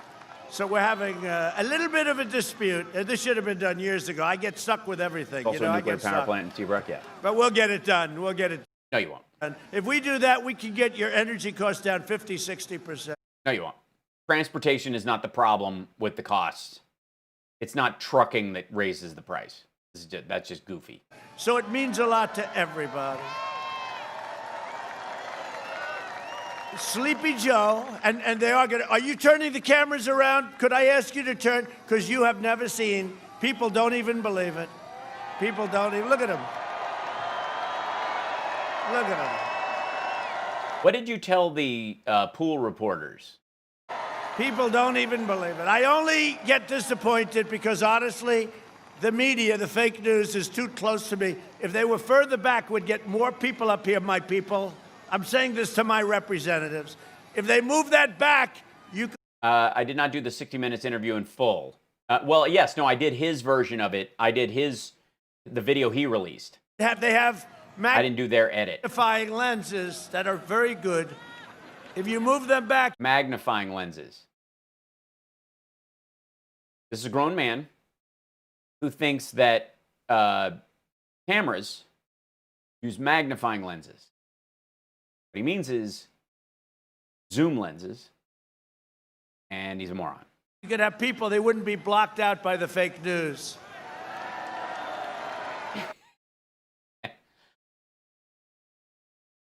Our lives are blocked out by the fake news, right? But Sleepy Joe voted for NAFTA, which was the worst thing that ever happened to your state and all of New England more than any place. Your factories are still, some of them, empty. And China's entry... Why couldn't you fix that? I thought you brought back manufacturing. ...into the World Trade Organization. He shuttered your factories, shipped away your industries, and he allowed deadly drugs. One thing I learned more than any other place, New All right, let's hear it. Hampshire drugs. New Hampshire drugs. For some reason, you get hit harder than anybody else. We brought it down 19%. We took it down. Now, we got set back because when the plague came in, all of a sudden we're looking at different things. But we got it down 19%. I met with you. It would have been down a lot higher if you weren't so focused on the southern border and actually stopped all the fentanyl shipments from China. Police, we went to the precincts. For some reason, your drug problem, opioids, everything else, is greater than most other states proportionately. For some reason. I haven't looked into it, but I heard that. Somebody put that that in my teleprompter that's the truth, but I haven't looked into why. I'm trying to win your vote, but I really can't be bothered to figure out the biggest issue to hit your state and that I would have any control over. And we focused very hard in New Hampshire. We got it down 19%, coming down. It's coming down further. Had a no, it isn't. Back when the plague came in from China. Sure. But yeah, drug use does not affect the volume of drugs coming in. The federal government is not. It's not harder for them to stop drugs coming in because people are using more drugs. They're using what's available. What's available is because of federal policy. If it spiked back up because there was more coming in, I thought you were seizing all these boats and shit. We got it down to 19, and we're going to get it down a hell of a lot lower than 19 before we're finished, believe me. Sure. Yeah, I believe you. Sure. Why not? In about 2 weeks, it's going to, in a very short period of time. And he allowed drugs, deadly drugs, really deadly drugs, opioids and fentanyl to pour across our borders and flood into your schools and your towns and communities, and more in New Hampshire proportionately, as I said, than any other place. And that's Biden's responsibility. He allowed them to, okay. In 2016, you voted to fire the depraved political establishment, and you elected an outsider as your president who is finally putting America first. And then in 2018, you were repudiated, and the Congress was handed back to the House was handed back to Democrats because of how horribly you ran everything. But oh, please go on.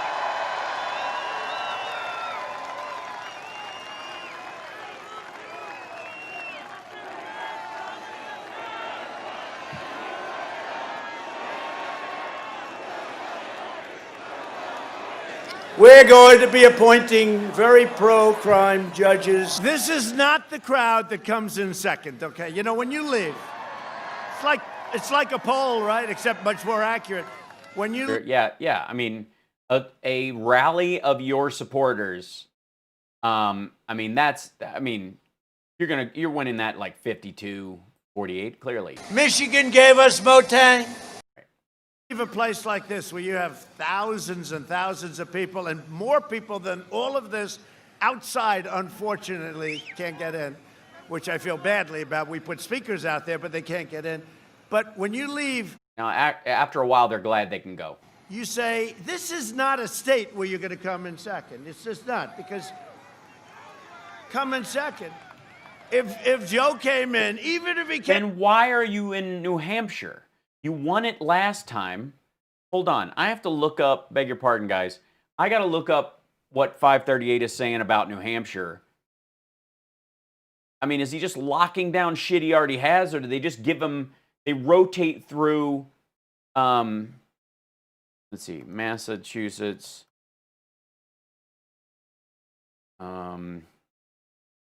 residential polls. Oops, I didn't have this on. No. And by the way, thank you guys for the Venmos. I appreciate that. It's very helpful.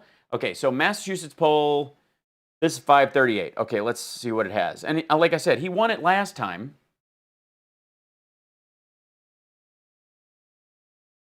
What? No, I'm in the right one.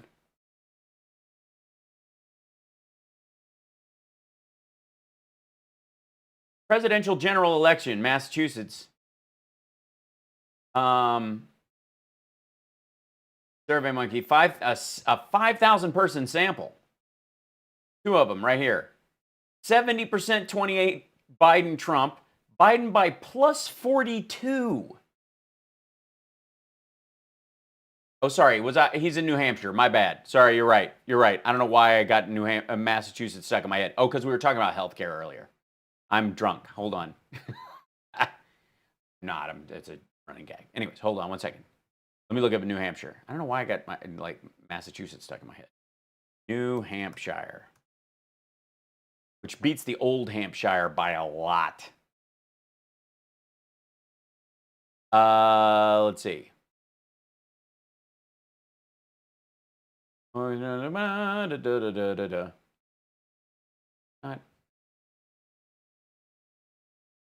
By state, presidential politics, forecast, there we go.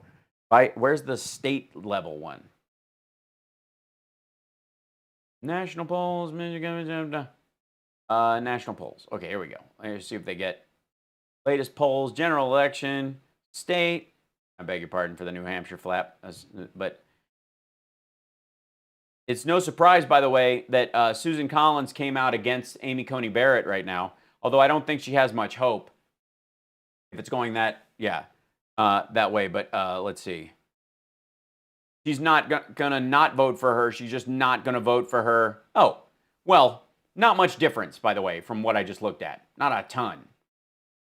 11.2 Biden to Trump. Biden 53, Trump 42. Yeah, Biden's up 12 in their newest one. Smaller survey, but smaller state. Biden's up 13 in their other one. Yeah, 55-43 on 538. Yeah, that's a super V. Yeah, it's usually red.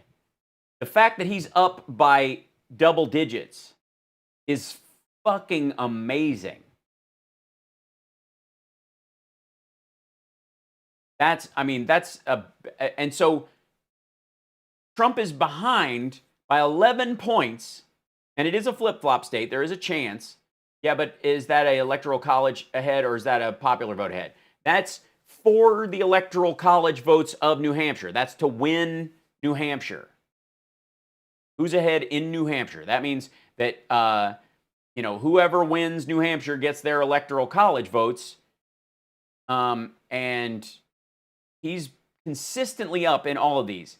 8, 12, 10, and he's literally up from, there's some vacillation. October 14th, it was plus 10. This is within they have a 3% margin of error probably. So it really hasn't moved. October 3rd, plus 20, plus 21, plus 20. Yeah, so this is with it narrowing. With it narrowing, it's at plus 13. And again, I understand why people are gun shy about Hillary last time, but Hillary was within 2-3 points in a lot of these states. Yeah, I don't know. Let's see.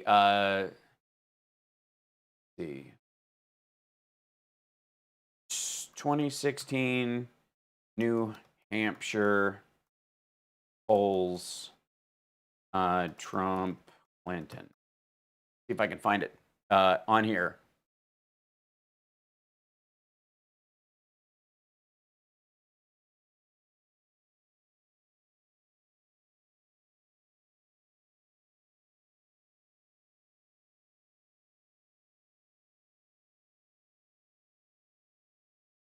So at one point, she had like a lead.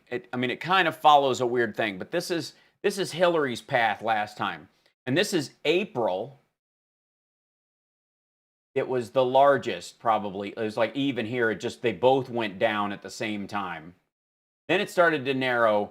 This is the farthest. The farthest apart it got was 45-35. It was a 10-point lead in August. Once it got into October, though, they were well within wiggle room. 40-45. Like, this is October 16th. There's a big drop. This is right after October 20th, 46-37. Then it narrowed again as they got closer. And then this was the realistic one. It was 43-7, 43-4. So even though Trump is like, what a big thing that we won New Hampshire, it was razor thin in that state as well.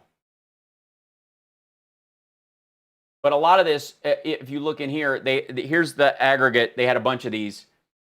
So final results was 46-5 to 46-8.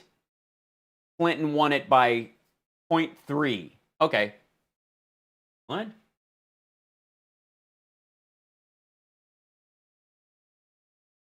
That's the final polling results. Okay, so it was off by that or whatever. But this is the closest one. Still within, like, super margin of error all the way through to the tail end.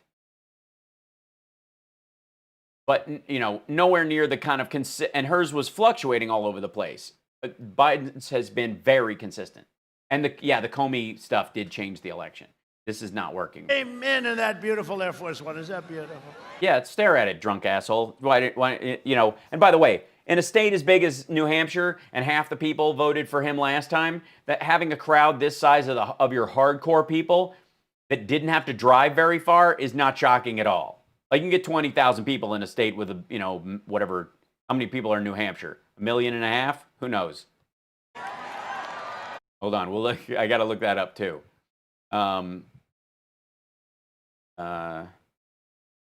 Hey Siri, what's the population of New Hampshire?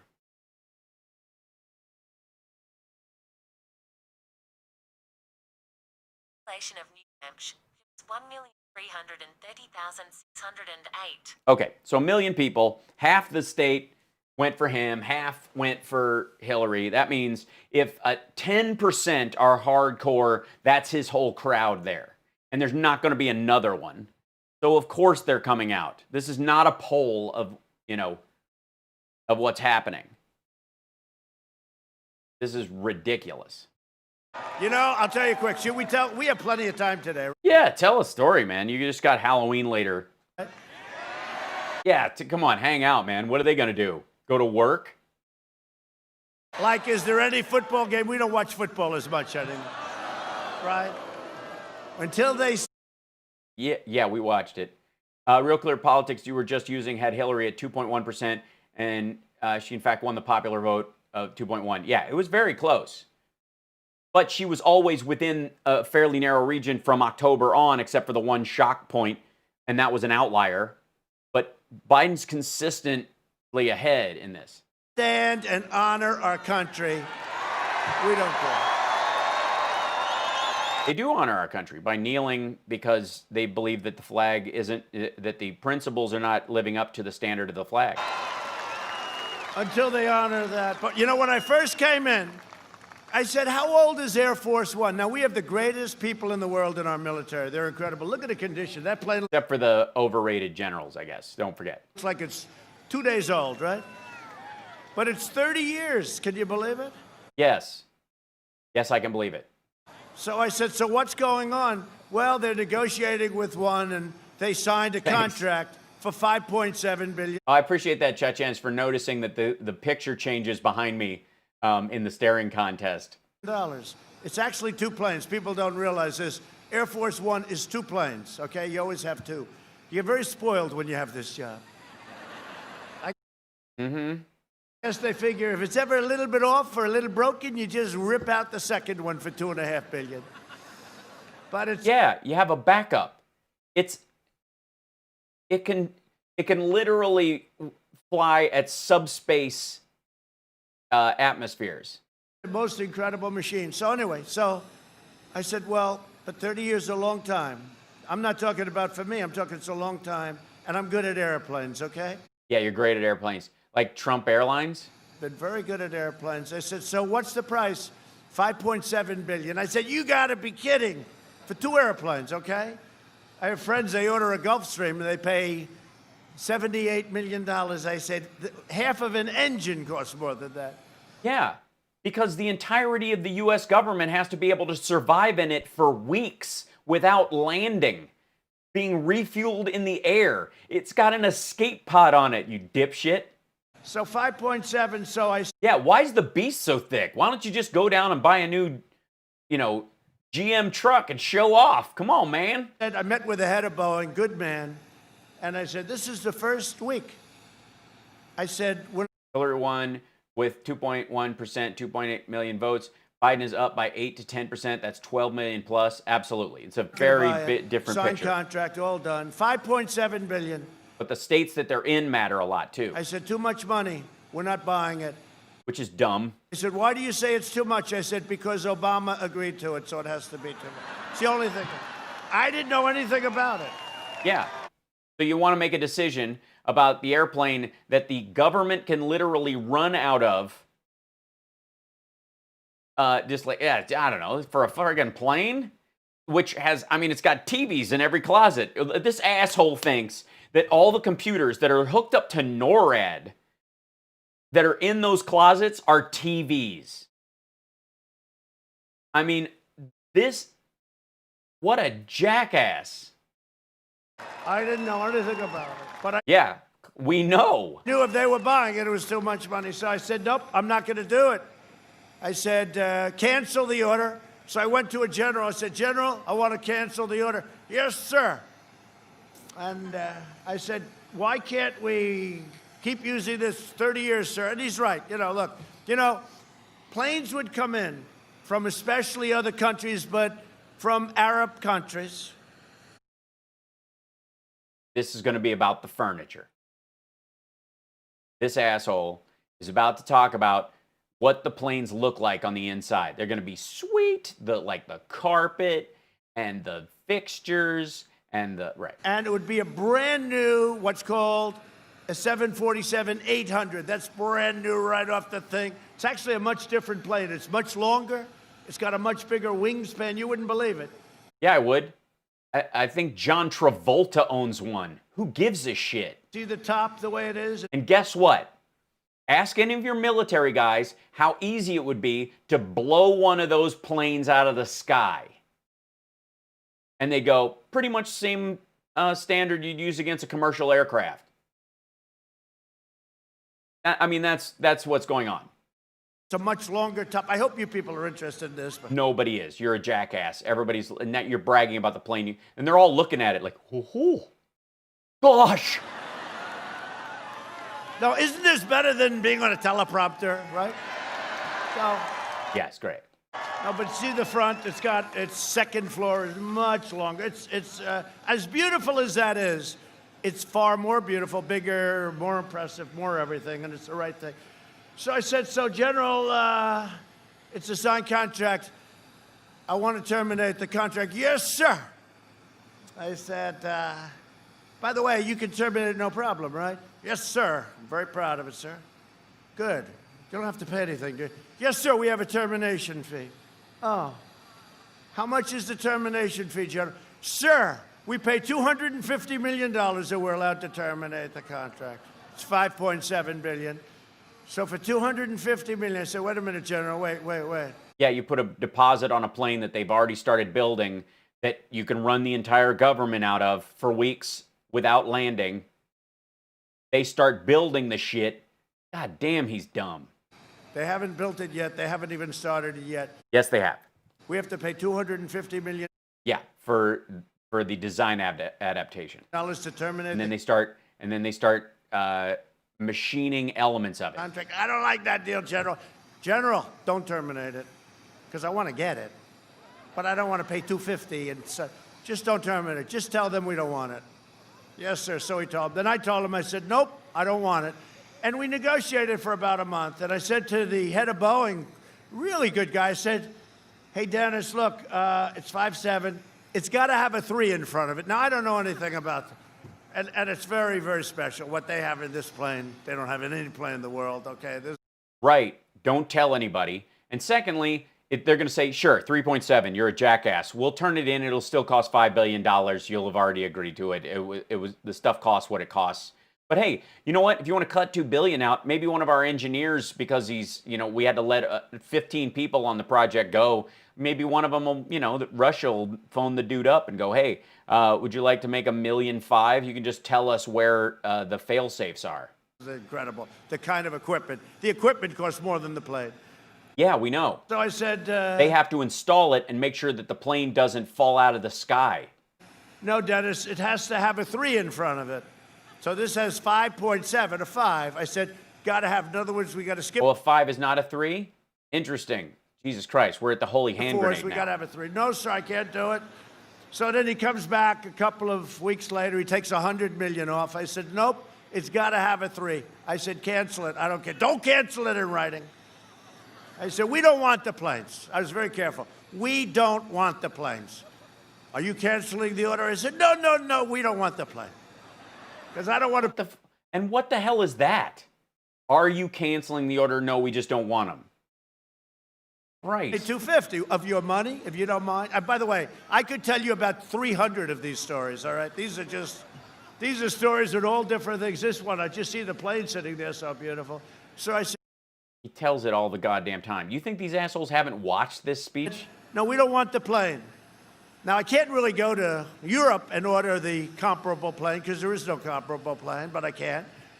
Right. Can't say I'm going to buy it in Europe. I'm going to buy Air Force One in Europe. Somehow that doesn't work, so I can't.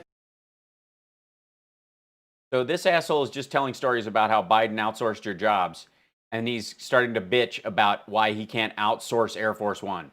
I said, no, we're going to get used to this. We're going to have this plane. We'll fix it up. It'll be That's just Air Force Two, by the way. fine. So time goes by, and they raise it. They bring it down another... And any plane he's on is Air Force One, but it's the second plane. It's smaller. Couple of hundred. They bring it down another couple, and then all of a sudden it started dropping like a rock.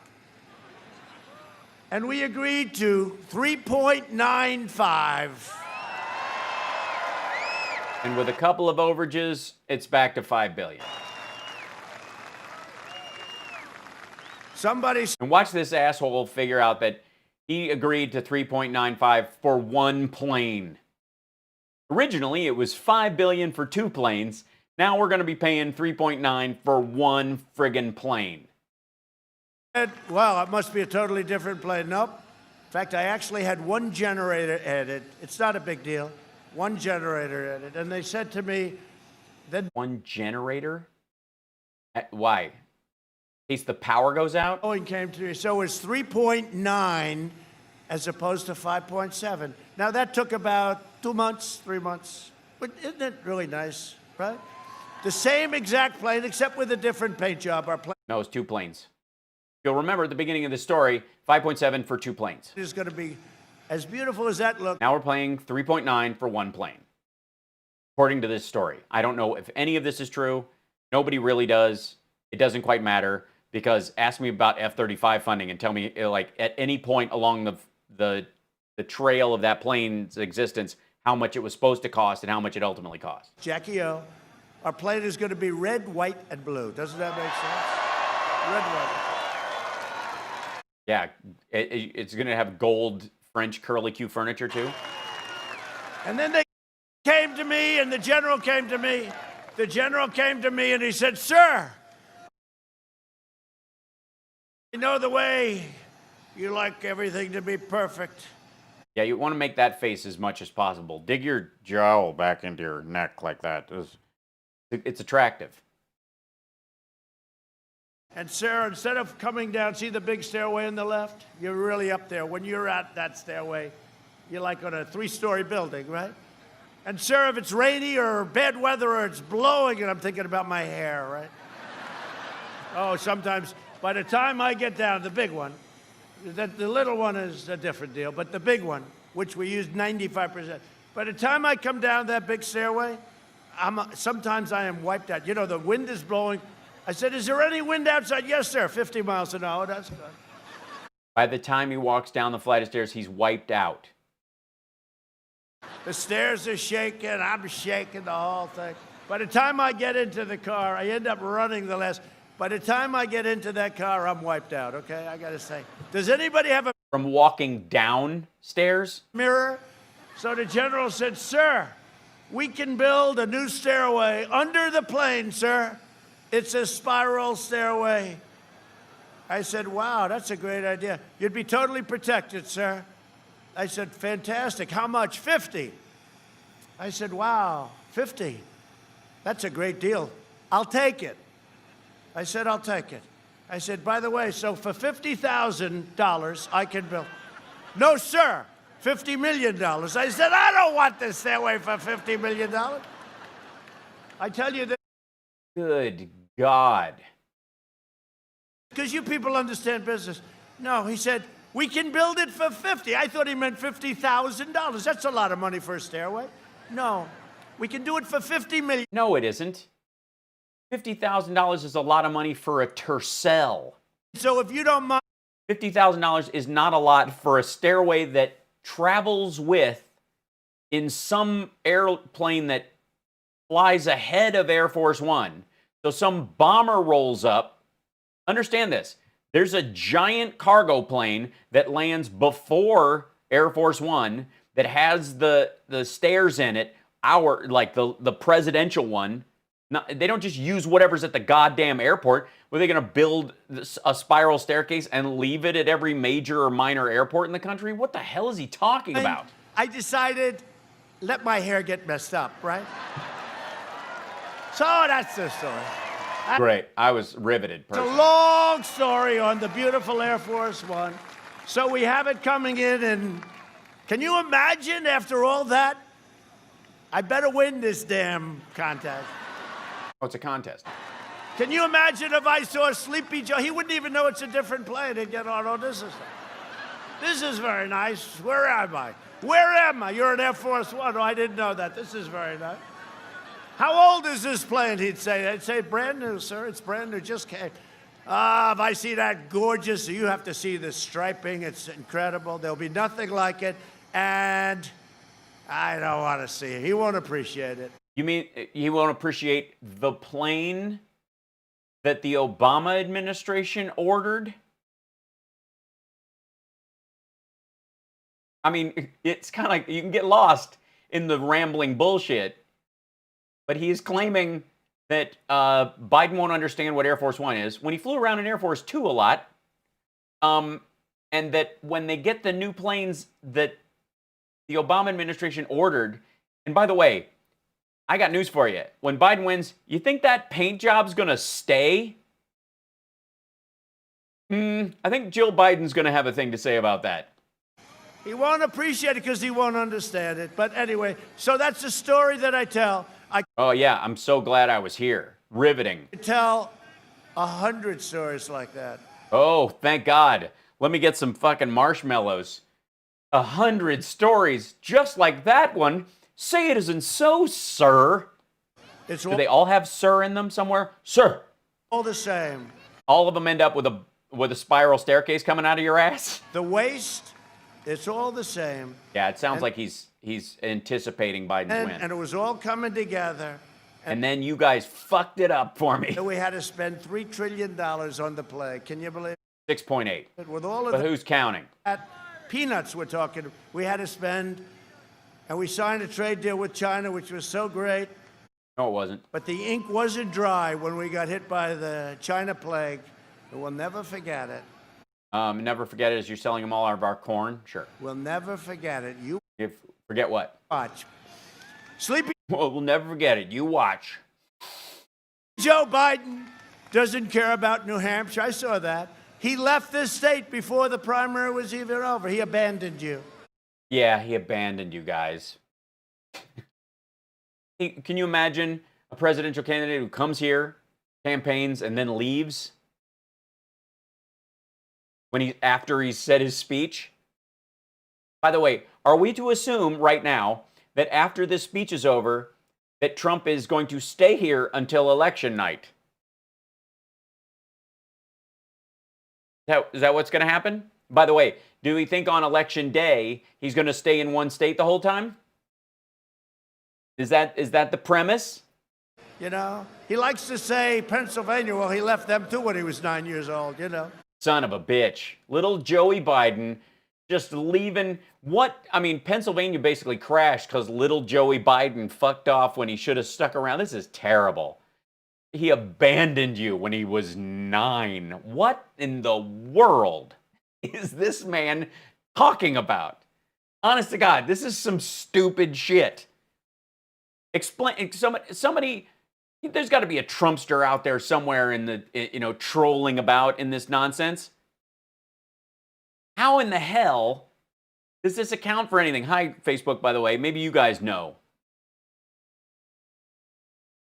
Why is someone clamoring about Biden leaving Pennsylvania when he was 10 because his father lost his job and had to commute to another state for a year? You think this asshole's ever experienced anything like this? Ever? No, because his father was giving him a $300,000 salary when he was 11 years old as a tax dodge. And then as soon as Trump took over his dad's company, from that day, they have never seen a day of profit. Not once. They started losing money immediately. As soon as Trump took over, same day, he was leveraging all the properties for all the borrowed cash you could get. And he's never paid it back. And he's always lived on debt. Debt based on the career of and the business built by his father, who was an asshole and a racist and crazy, but you can argue that he made that company. You can argue that he was a job creator and that he built things. Trump's never built shit. He's a branding exercise. And based on the polls, I'm seeing the people of Pennsylvania understand that very much. Oh, yeah. Yeah, totally. Can we grab those as well? Let's see. Real clear. Okay. I'll just have these up and ready to go at some point.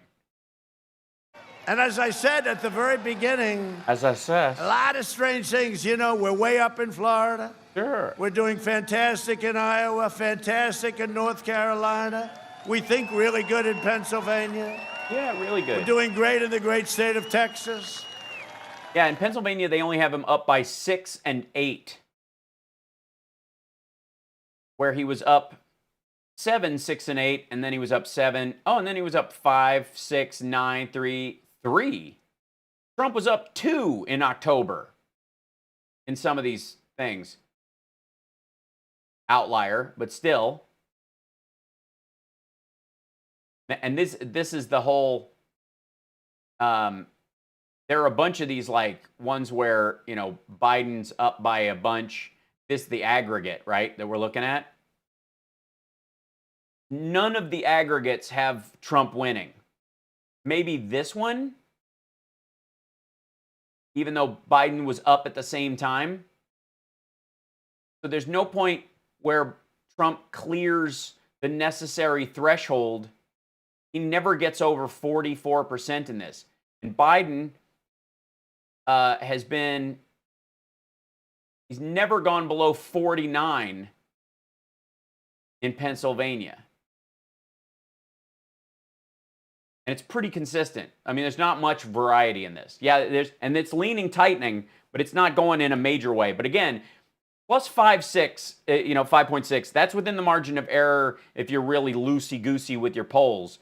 But usually it's about 3.5. The Real Clear Politics, Survey Monkey, those are all, and these are, they rate them. Survey Monkey's a negative D. Here's an A+. Muhlenberg College, which is in the state, has Biden at plus 7.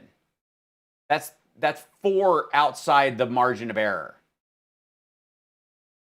And these aren't polls. These are people now. You know, now you don't need polls so much. These are people. Yeah, these are people. The same people that the people. They're doing people. great all over. Georgia's looking very good. We're doing great all over. Great. This could be a very interesting Why are you going out evening so on much November then? 3rd. Now, you know, the biggest risk we have are the fake ballots. To me, That's the biggest risk. they send millions of ballots all over the country. They found some in a garbage can, military ballots. The name Trump was written in by the military, and they found them in a garbage can.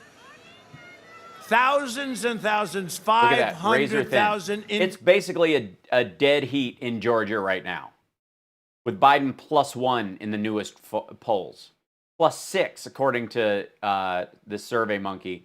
YouGov has it even. Most of the places that are like A or AB or plus or whatever are, you know, they vacillate depending on the number of people. Opinion Insight, beg your pardon. Looking at the stuff above it. Is AB rated, means it's higher than this one, quality-wise. More people, 800 to 500 people. They have Biden at +4. This one has Trump at +4.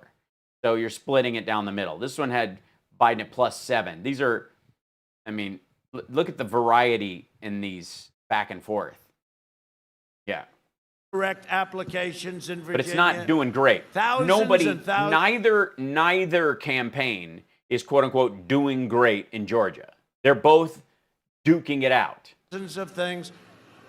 I say the Yeah, he had gloves on in Wisconsin because it was cold. biggest risk we have. Yeah, they look like OJs.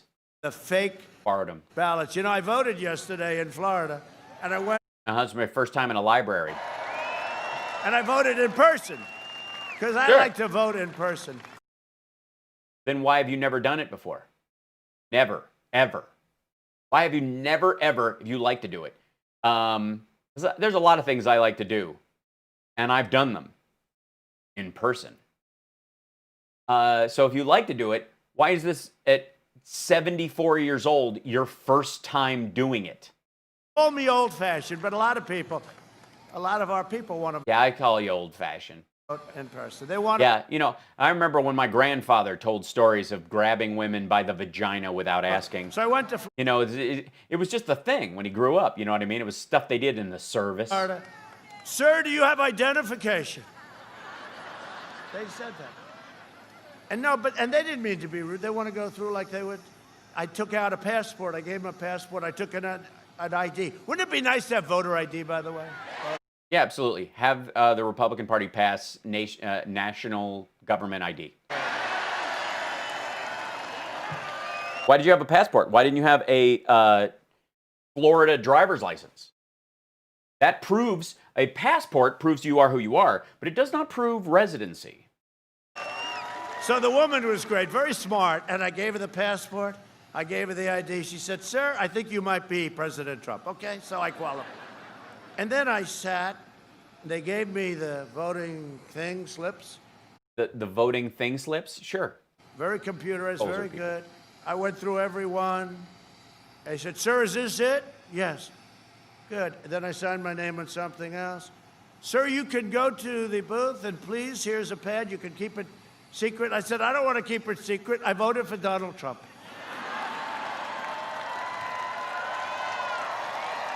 I don't want to keep it secret. Now, if I voted for Sleepy Joe, that would be a story, right? That I would. Did your wife put it in a privacy envelope? I'm going to guess she did. I keep secret. So anyway, no, but I. You were spying on her while she was doing it again. He was doing this whole like, She writing in Justin Trudeau again? What the went hell? in, people were fantastic, and I went in, really professional people, great people. I went in, I took it. Not professional. They're volunteers. I took it out. They're people doing service for the community and the country. They're not professional. Or the folder. I mean, they wanted me to put it in a folder just to walk it 20 feet to a machine. Yeah, that's how it works. I took it out. Again, this is a person voting in person for the first time. I put it in that. I put it in again 2 pages. Certain things they had in a lot of different races, the presidency and other races, good races. Is that how voting works? I had no idea. Literally, we were watching a man talk about voting for the first time. Congressperson, good races. Put them in. Biden's up in Iowa. Oops. And I said, wow. Wow. He always says, wow. And other people also say, wow. There was no cheating. There was no way you could cheat. There was no way anything could go wrong. It was like a perfect deal. Yeah, especially where you had the Secret Service clearing the line for you. Now they send... Did you stand in line in the rain? Think of that.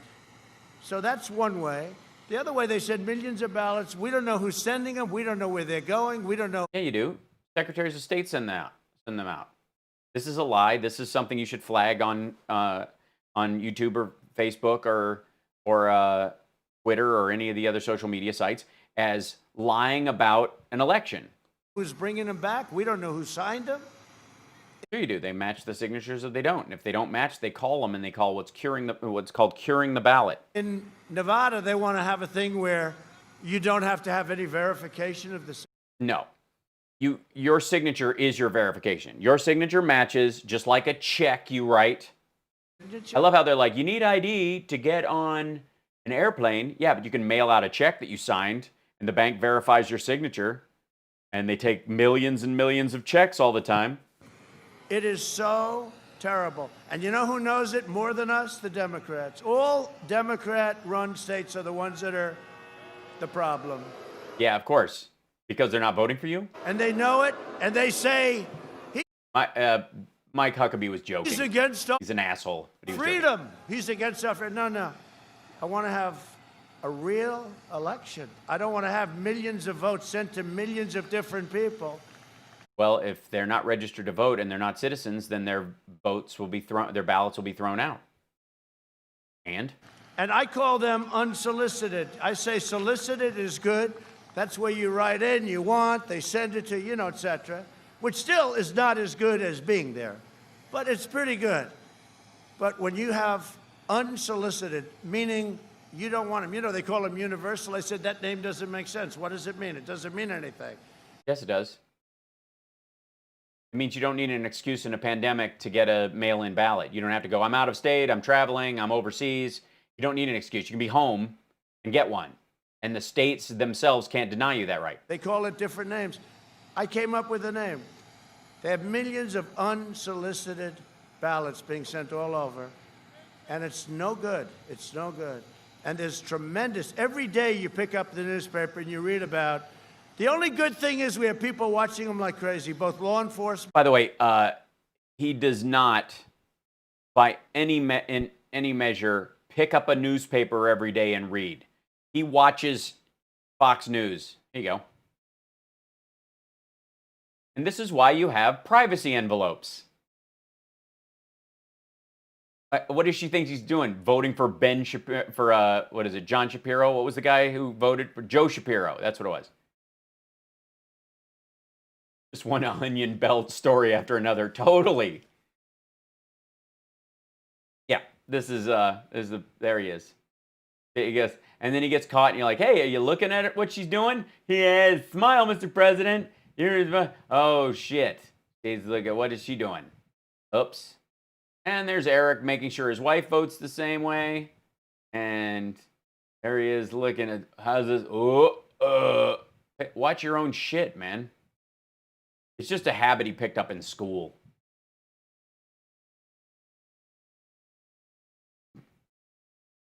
That's him voting for himself. Not a lot of people get to do this in their life. Oh, this is good. Smile, Mr. President. You just voted for yourself. You're going to get 4 more years in the White House. How do you feel? I can't stop my molars from screaming. And yourselves and everybody. Great story. But in Philadelphia... Please tell us another one of the 100 stories. Which is notorious for what goes on. No, it isn't. We want to have... You mean in the 30s? Poll watchers. They won't let us have poll watchers. Yeah, because your assholes want to show up armed wearing MAGA gear. We're in court over poll watchers. Why won't they let you have a poll watcher? Because they don't allow partisan poll watchers on behalf of campaigns. Because you have federal officials and state officials who do that. What's wrong? Think of it. What's wrong? Philadelphia has been unbelievable. When a candidate, very wonderful candidate, happened to lose very badly, ran a number of years ago, a man named Mitt Romney. Did anybody ever hear of Mitt Romney? He did so badly in Philadelphia, almost nobody voted for him. Now, you know that's not so. Yes, you do. Yeah, you do. But they gave almost no votes for him, almost nothing. Yeah. And you know that's not so. And it's Yeah. There were a couple of reasons. One, he's a Republican. One, the binders full of women thing. One, the other one is he's a Republican Al Gore to a lot of people in Philadelphia. They view him as very milquetoast. There's also an anti-Mormon bias. There's a tremendous number of Christians and Catholics there that aren't fans of Mormons overall. There's a huge black community that's never going to vote for Mitt Romney. And there's a lot of people who are wise about Bain Capital buying up media groups and scuttling them when they were pro-Democrat, pro-democracy overall, even. So, yeah, it makes complete sense. not right. And we want poll watchers in Philadelphia, and they won't let us have them, so we're in court. But think of it, when they won't let you have a poll watcher, what's that all about? What's that all They don't want voter intimidation. about? So we're watching it very closely, but I was really impressed yesterday in Florida because there was no way there could be any cheating. There was no way. These people were great. Again, this is the first time he's ever voted. I don't even think he voted for himself last time. He said he did it by mail. I'm not even sure that's true. The system is great, and there was no way you're voting twice, you're voting 20 times, or you're not voting at all. It was a beautiful thing to see. Only one vote counts. If your name shows up twice, and they think and it's the same because you did a mail-in and in-person, they'll keep one. They'll keep the in-person one, and they'll throw out the mail-in ballot. If there aren't male and female ballots, no matter how low your Chad hangs. But the ballots are not that way. The ballots get handled by many, many people by the time they even get there. And it shouldn't be allowed. And the Democrats know it's a hoax, and they know, and it's going to cause problems. Then we have a ruling from a court, I won't say which court. Why not? A ruling that the ballots can go beyond November 3rd, and then it can take time to, in the state of Pennsylvania, which we love, which we think we're going to I won't tell you which court it is, but it's Pennsylvania. win. I love Pennsylvania. I won it the last time against Crooked Hillary, right? It was the first time in a long Well, then why don't you want more votes counted? time If you think you're going to win it again, what the shit? that somebody won. And we have a situation where People might mail in their ballots and they put them in on Election Day, and if they're postmarked on Election Day, they get counted because it's Election Day. And they have their ballots, and they have a long time to count the ballots. yeah, because A Louis lot DeJoy is slowing the mail down. Bad things will happen during that period of time. Terrible Yeah, he is in New Hampshire. It's a good point. things will happen. Crooked, dishonest things. But that means that Pennsylvania, a major state, an important state, very important to me. I'm there all the time. I went to school there. Pennsylvania. So if we don't know the result on November 3rd, that means, unlike has always been, where you generally find out the election that night or soon, we could be going on forever with this. It's the crazy. Not if the outlying number of votes does not match a tide that heads in your direction. If Biden's getting 55% of the vote and you're getting 46, and there's still a bunch of votes outlying, but they think they're coming from districts that they know are going Democrat or Republican, and it's not going to tighten at all. They can call the state that night. This thing, and it's frankly, it's a. But he's dumb and doesn't understand this. For God's sake, watch the man try to explain net zero carbon emissions. It's a crazy ruling, and we shouldn't let it happen. By the way, we shouldn't let an it happen. awful I think picture. that's my biggest fear, my biggest risk for this election is the unsolicited, the millions of unsolicited ballots. Yeah, that's what it is. Imagine all these people who weren't going to vote before, but now they've got one delivered to their house. So they don't have to leave in the middle of a pandemic or leave work, or they can just vote. They don't have to stand in line for hours and hours. We can't do our regular voter suppression because they're able to vote. Sending out. In California, they're sending millions and millions and millions of ballots. People are getting ballots that don't want them. People are getting ballots that don't even know why they're getting them. What do you mean, don't want them? It's a terrible thing. Sleepy Joe Biden works for big tech and big donors, And, you know, I'll tell you, when you watch what's happened, how he's being protected, because you see what's going on. Oh, I saw what's going on. Absolutely. A corrupt politician. And Terrible. one of the reasons he's corrupt is what happened. And I would say the primary reason he's put the lid on again is because he can't answer the questions. No, he can't answer. No, he's not humoring your bullshit. No one owes you the answer to a ridiculous question. If a paranoid schizophrenic homeless person is standing on a street corner and they yell something to you, you do not have a responsibility to answer them to allay their concerns about whether or not you're an alligator alien. Yeah, that's not on you. That person is mentally challenged. They're in a very bad place. And if you can get them some help, great. But you don't owe them an answer on why they really think, you know, you're made of sunshine and why do you have more teeth in your eyeballs than I have in my mouth? Like, you don't need to answer those questions. You don't owe them an answer.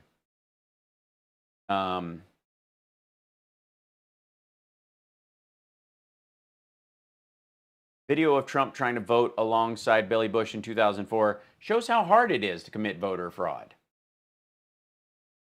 Donald Trump has suggested it would be rigged against him.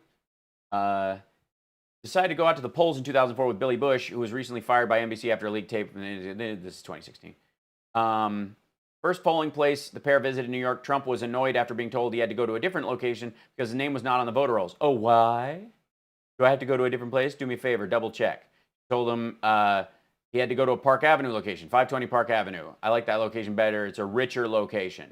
Tell them to get it right next time, will you please? Bush said on TV that it was a registration issue. You mean that he registered where he was? Here they are. Welcome. Go ahead, Billy. Let's vote. Welcome back.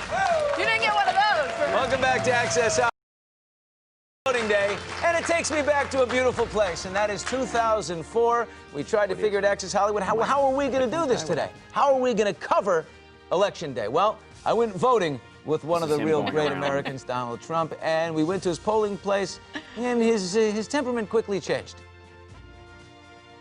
Where are we going here? Okay. There's no line at all here. 126. Oh, why? Do I have to go to a different place, actually? Yeah. There's a little drama at the polling booth. We like Do me a that. favor, double check. We have the paperwork. Double that says check. this address. Let me see what's I'm calling my lawyer right now. Go ahead.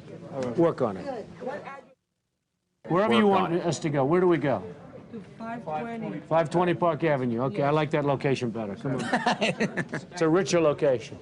Bye. Bye, everybody. Tell to get it right the next time, will you please?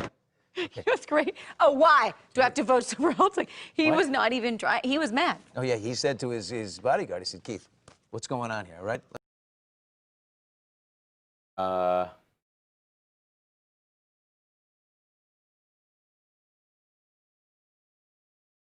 At another place. Hold on. Connect. What's wrong with you? Hold on, my headphones are off, so I have to keep this audio on. They finally go and they found out where he's registered to vote, and he finally went and did it. They don't have me here either. This asshole didn't register to vote. According to Bush, apparently according to Bush, a change of address by Trump's son, Donald Trump Jr., was the reason for the Manhattan billionaire's voting difficulties. Barry went to a third location, but it was no use. Well, I'm going to fill out an absentee ballot, which is not what you talk about. He meant provisional, but he's dumb, so what are you going to do? You didn't do right by me, he said to an apologetic poll worker. You know that, right? You know that. Talking to Bush in the backseat of a limousine afterwards. He got rejected at that poll. It was a registration issue. Some would have given up there, but he pressed on and tried again. Hello, gorgeous. How are you? Hello, how are you? Nice seeing you. I am going to stand in line. Your vote is one vote. His vote is a giant vote. Hi, folks. How you doing? Make sure there's no cheating here, right? They don't have any written. You believe this? They don't have it in this book. He's not in my book neither. Is there any way to check ahead of time if that's what it is? Maybe you could call 311? At this point, maybe 911 is a better option. So it's not here, right? So Access No, it Hollywood's wasn't been there. great to Turned Trump out all a along. change of address for Trump's son, Donald Jr., was the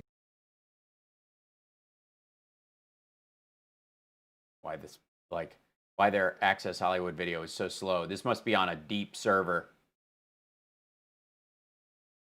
The Donald and Billy are these things. These assholes went out together a bunch of times. Yikes. There you go. So weird. Sorry. Play, you silly video.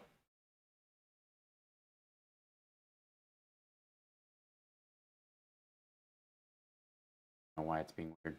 We'll figure it out. That first, if it does anything. I mean, I don't need any more of this.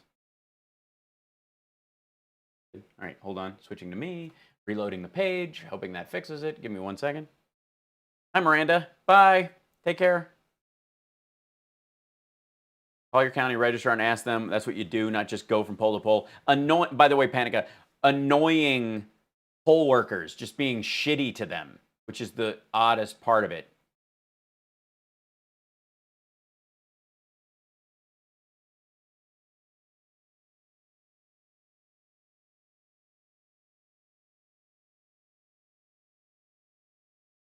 That's just there's an issue. Am I still streaming quality-wise? Seems all right. Yeah. There you go. We're back to the...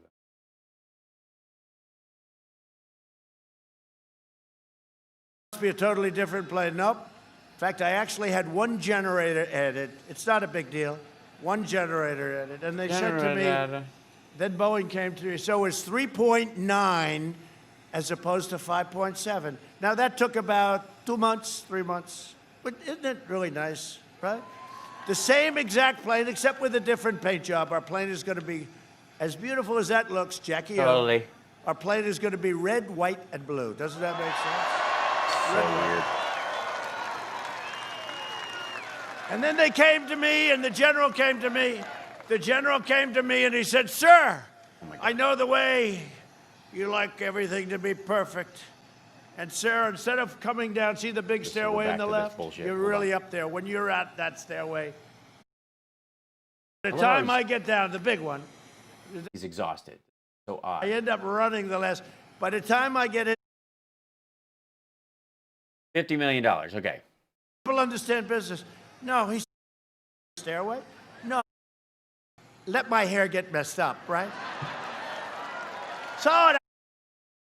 So we have it coming in and contact. They get on. Oh, this is very nice. Where am I? Where am I? You'd say brand new, sir. It's brand new. Just came. If I see that gorgeous, you have to see the striping. It's incredible. They'll get it.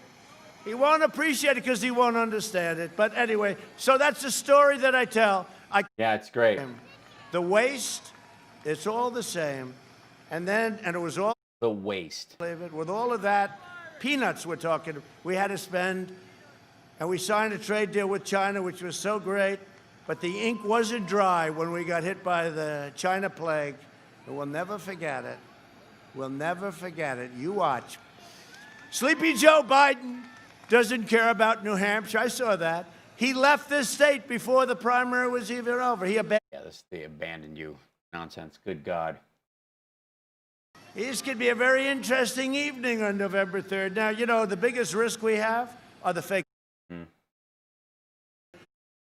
Risk we have. I reloaded the page. So ballots. You know, I voted yesterday in Florida. Yeah, we got to the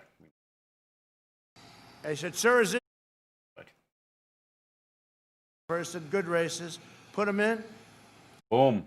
All right, I'm skipping ahead. Mitt Romney. Did anybody ever hear of Mitt Romney? There we go. That was basically where we were. It was great, and there was no way you're voting twice. You're voting 20 times, or you're not voting.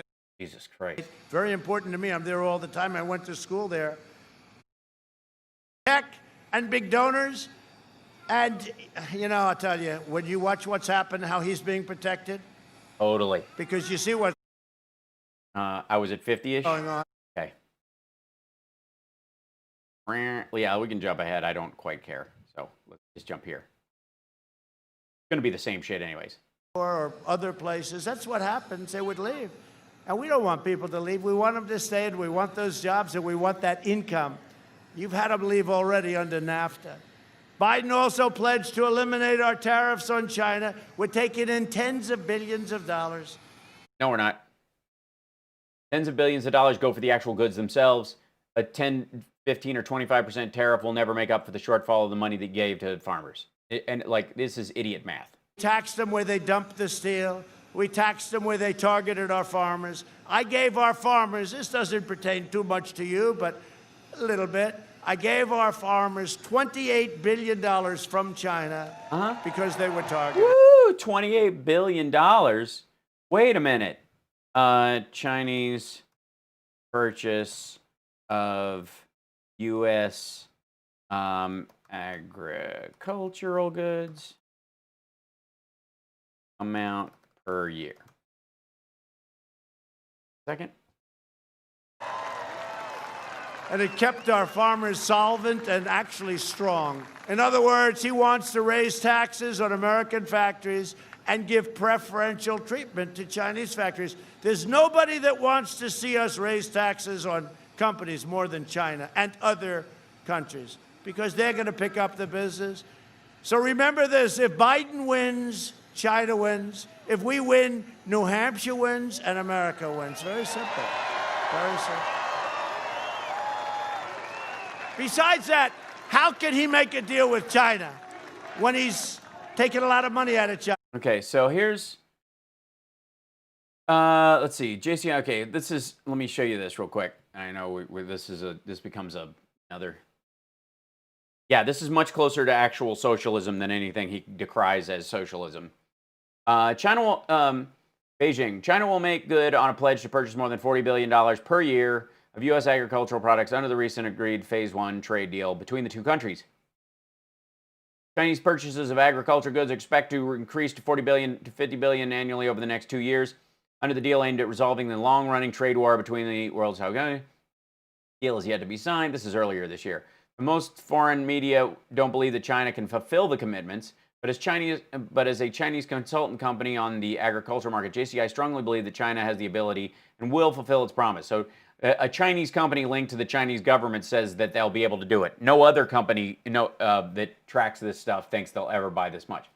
JCI estimates China can buy it roughly $41.3 billion, which is still under the 50 it's agreed to in the deal, but whatever. Meaning worth of U.S. farm products annually, including around 18.7 billion or 45 million tons of soybeans. For a graphic on JCI, there's the trade deal as they think it's going to shake out. This is earlier in the year, though. Updated 10 months ago. Yeah, this is December. This is when they were talking up the deal. So their average was 41. They're trying to push to 50. We will not, if they meet that, obviously be doing a 15 or 25% tariff on it, because that would be part of the deal. So we're not paying. They're not paying 25% tariffs on the stuff that they've sold since they inked the first part of the Phase 1 deal. They're probably paying 5%.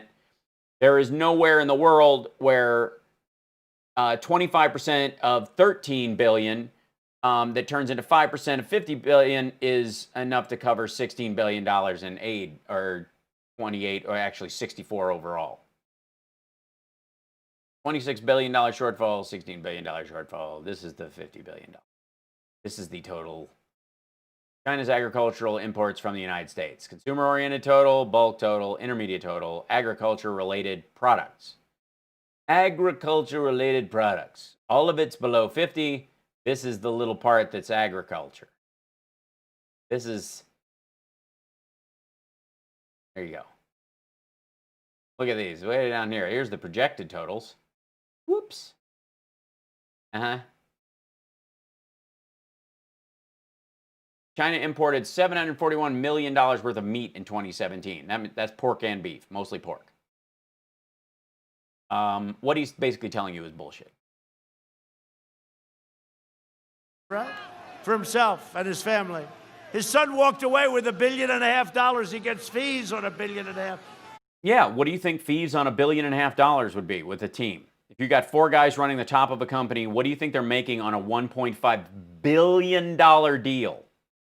You think they're making between them $30 million of $1.5 billion? Chicken shit money compared to that. Yeah, he's saying 1.5 billion has been the number. I mean, he's talking out of his ass, and the deal started before Hunter Biden ever joined the company, 4 years before. But that's nothing. He's like, he walked in and they got the money. Like, they've been negotiating and been getting bits and pieces of it. It didn't come out in one lump sum over the course of 4 years. How can a guy like that, seriously, did you see the letter? Oh, that How did you, with having sued Deutsche Bank after you didn't pay them back, get another loan from Deutsche Bank? What are you talking about? It makes more sense that a bunch of investors who got other billion-dollar deals managed to create another one in China versus somebody who actually owes money to a bank, sues to not have to pay it back, and then gets another loan? Laptop he's got, you know, the laptop. You know what it's called? I said it. The laptop from hell. This is your, I mean, honestly, this is like an 80s stand-up bit.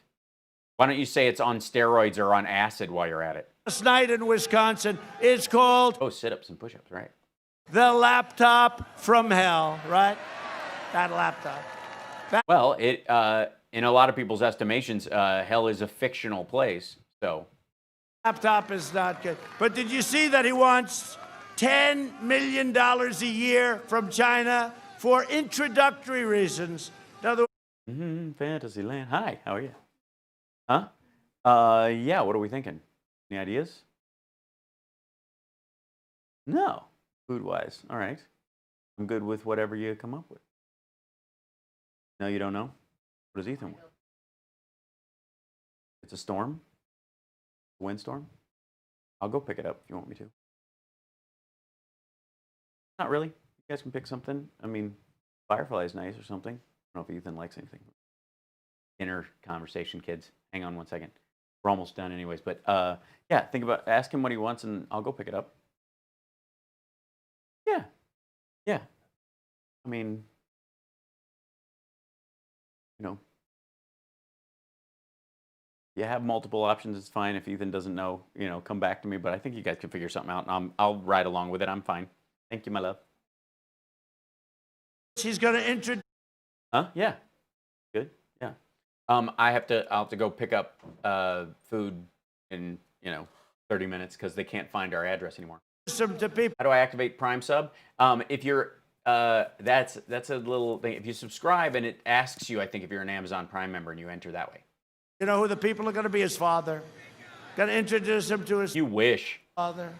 Literally, you're literally seeing the prism, the perspective through which these people see everything.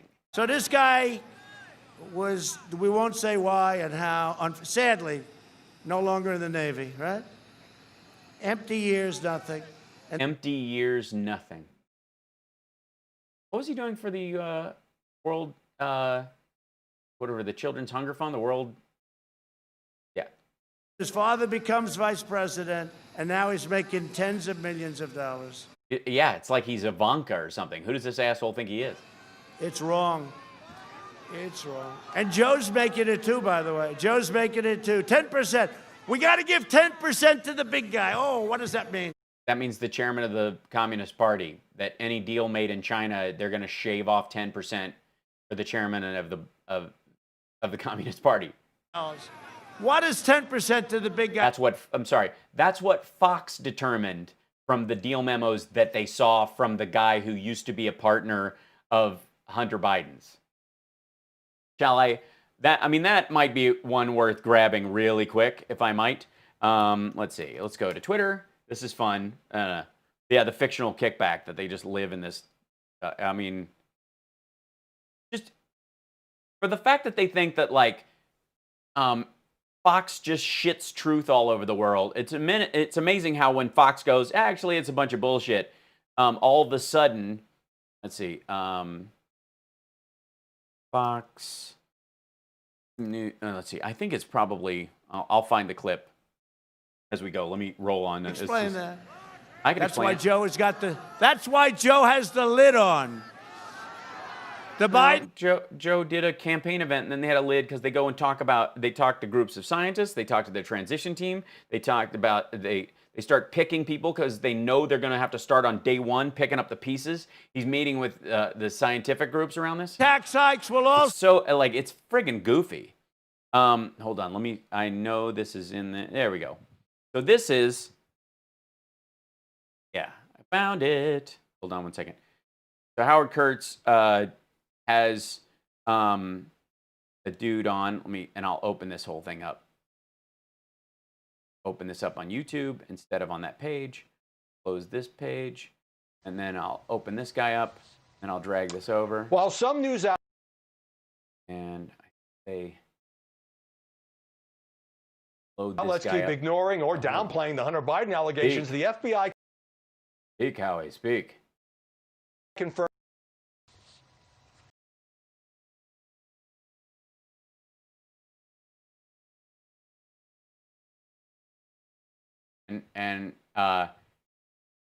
Yeah, there you go. So the title of this video, for the record, is Fox News Investigation Found No Role for Joe Biden in Hunter Biden Documents. This isn't the stuff off the laptop, by the way, which is horseshit altogether. This is stuff from a former partner of his who sides with Fox News and came out because he got sidelined because he was an asshole at the company, and he got dropped from the company by everybody else at the company. While some news outlets keep ignoring or downplaying the Hunter Biden allegations, the FBI confirmed it has his hard drive, and a former business partner confirmed to Fox News and the New York Post the authenticity of emails showing the former vice president said tried to make millions of dollars. By the way, this is Howard Kurtz conflating two things. Did you notice he just did two parallel thoughts? He said, you know, they've got the hard drive, and they've confirmed the quality of the emails. The emails are from the former business partner, not from the hard drive. But what he's doing is he's allowing you to think that there's something verified in the hard drive itself, and there isn't. In China, but there's more. Joining us now is Fox News correspondent Griff Jenkins. So, Griff, the former business partner's name is Tony Bobolinsky, excuse me. Here's a brief look at what he said when the Trump campaign brought him to the Nashville debate. Very damning. So get ready, guys. It's going to be tough. I've heard Joe Biden say that he's never discussed business with Hunter. That is false. So, Griff, explain the role of Tony Bobolinsky and the China deal that never came off, but was the subject of these emails. Sure, Howie. So again, keep in mind, this is a China deal that never happened. The $1.5 billion deal that happened that he talks about all the time predates Hunter Biden's time with the company. But the deal they're talking about in this didn't actually happen. Former business partner, Navy veteran with Hunter Biden, and you're talking about a business venture with a Chinese energy company in 2017 at a time when... Wait a minute, I thought they didn't know anything about energy, and neither did that guy. When Joe Biden was not sitting vice president. Oh, wait, what? Excuse me? When did this deal happen? When was Joe Biden going to peddle his influence as vice president of the United States? Talking about a business venture with a Chinese energy company in 2017 at a time. Wait, 2017? 2017? My goodness. When Joe Biden was not sitting vice president. Oh, that's interesting. Yeah, well, that pretty much wraps it up, right? Now, what Bobolinsky is saying is... Bobolinsky. Yo. Is that when Joe Biden says he did not discuss business ventures with his son Hunter, Bobolinsky says that Biden is lying, that he was firsthand witness to that. And he also says that Hunter in that deal wanted some $5 million going to an entity directly controlled by Hunter Biden and his family. But Fox's review of here we go. Bobolinsky's documents, which were given to us, found no role for Joe Biden in that business venture. However, you have Senate Homeland Security Committee Ron Johnson investigating the Biden family. Yeah, we found nothing. We looked over all the documents, but Ron Johnson's going to go look at them, and he'll come up with something, even though we saw the same shit. So either Griff is saying that Ron Johnson is smarter and can read better than they can, or that he has a team that can read together better than he can. Family business for conflicts of interest, and Bobby Linsky's legal team has offered to meet with the FBI. And I think really the point now... Does he have more documents than he gave you? No. Why not? This morning, Howie, a lot of people are wondering if a former business partner of one of President Trump's sons alleged firsthand knowledge of an influence peddling scheme directly involving the president with an adversary, would these news organizations be covering it in the same manner? Yeah, he's the active president. Do either of these assholes think that after Trump leaves office, if Don Jr. comes to him with a business deal that he wants his dad cut in on as a former president, they would say no to it or have a problem with it? It's a deal that didn't happen, and even if the attempt to have it happen happened after he was out of office. There's another former business partner who says he knows of no involvement by Joe Biden. And the Wall Street Journal says that also reviewed the text messages and emails saying they don't show either Hunter Biden or James Biden, the brother, discussing a role for Joe Biden. My problem with this...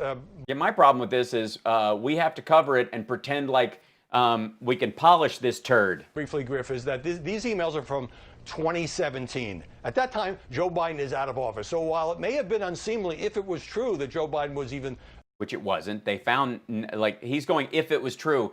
They both reviewed it. The Wall Street Journal has reviewed it. Wall Street Journal is owned by Rupert Murdoch. They've got all this shit. They've had all this shit. Acquiescing in potential deal with China, he no longer has the power of the White House behind him at that time. Right. That's correct. And, you know, the fact that the laptop in question, which Fox has only verified a small portion of that story, also involves the... Verified a small portion of the story? Again, what have we just been told? We've verified a small portion of the story. What's the verified part? You talked to Rudy Giuliani and he said he got the hard drive from his lawyer, and you talked to the lawyer and said, yeah, I gave it to Rudy? Is that what happened? Because he didn't say they verified a small part of the contents of the hard drive, just the story. Well, what's this very small part? Burisma and Ukrainian dealings, which sort of connects the two. That, of course, no, it doesn't. When Joe Biden was a sitting vice president. At the end of the day, what you're talking about is it legit to ask questions about the possible... Yeah, and you've asked them. And you've looked at the evidence, both given to you by a former business partner and Rudy Giuliani, and you can't find anything. You asked. You got an answer in the form of evidence that doesn't actually tell you any goddamn thing. Like, this is embarrassing. Possible next sitting president could have a conflict of interest? Perhaps so, but... Perhaps so, but who can say? I mean, honestly, like, this dude is the Ed Grimley of reporters. Perhaps it could be the most dangerous scandal in the world, I must say. But what if it isn't? What if I'm overreacting? And yet I'm not. Oh, like, that's what we're watching. One thing is for sure, it's not getting the sort of attention that Fox has given it, and the New York Post and others, as we get close to this. The Wall Street Journal gave it attention. They shit on it. You just shit on it. What? This is like, you're watching two men go, we've looked into this story and there's nothing there. But we can't understand why other news organizations won't look into it. What? Actually, and it is 10 days. And it is legitimate, except National Public Radio has barely covered the Hunter Biden allegations. You did. You just said Wall Street Journal, and you looked into it and you didn't find shit. Why shouldn't NPR waste their frigging time on a story that even you say is bullshit and you want it to be true? This is the dumbest bunch of shit. Oh, if we're not doomed, I must say. And yet perhaps, if this isn't a great story, and yet no one's interested. But perhaps they should be. Why won't people say this? And yet, Terrence Samuel quoted as saying, we don't want to waste our... Sure. Yeah. Where am I going to pick it up? Okay, yeah, I'll do that. Okay. Our time on stories that are not really stories. Let me know when I've got, when I should leave. and I will button up. I love. By the way, you're beautiful and wonderful. I'm just saying.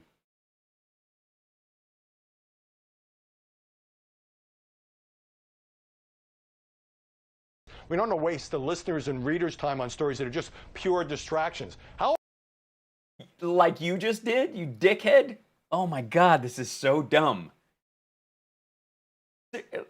What did we just watch?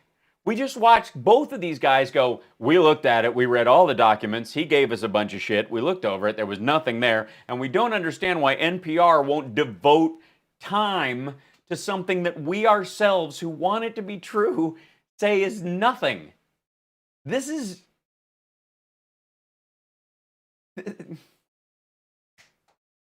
Thinking of love?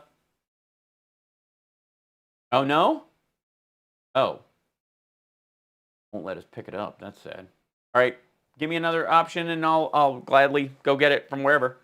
How about reporting on it, and if you think you... How about reporting on it, like we just did, where we said there was nothing to it, so that we can have another thing, and we can do a whole segment about how people are very concerned about the conspiracy around, there's a lot of, the news is a buzz with, we can make up these, the controversy on controversy. Do you recognize, please, please, please, people who are watching my stream right now, do you recognize the outright goofy idiocy of these two people? This is, oh, Grandma Parent, excellent, Janet. This is Fox News complaining. Listen to this shit again. At that time.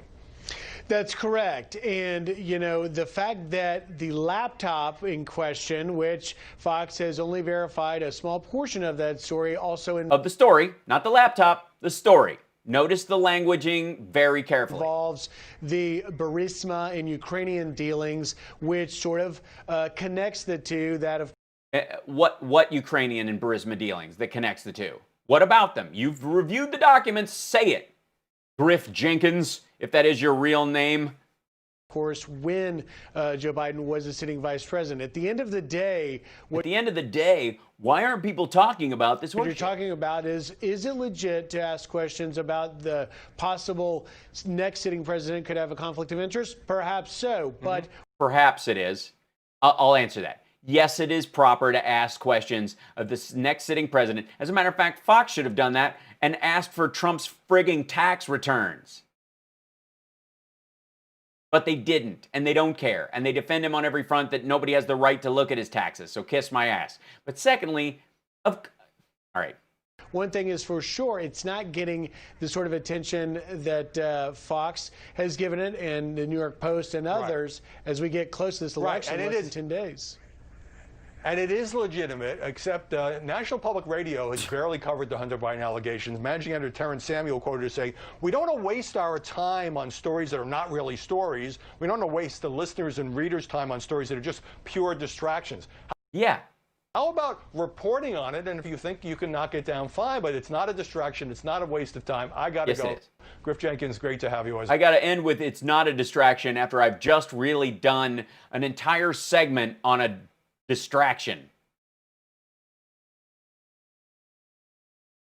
So goofy. All right, we got to finish this up. I've got to go pick up dinner. It's Sunday night. We've been hanging out. Reimpose Obamacare's individual mandate penalty, which I ended.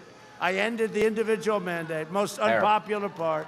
Oh my God. Which really makes it not even Obamacare anymore. We took it the most egregious thing in. Yeah, this is the part where this is the plan to take over. You know, to call it Trump Care. And like Trump Care is basically Obamacare without the individual mandate, is what he's saying. Obamacare was the individual mandate. I don't know what's for dinner. We had to order something, but then the place won't let us pick it up. So we got, and they can't find our address because our street's too new and nobody knows where our house is.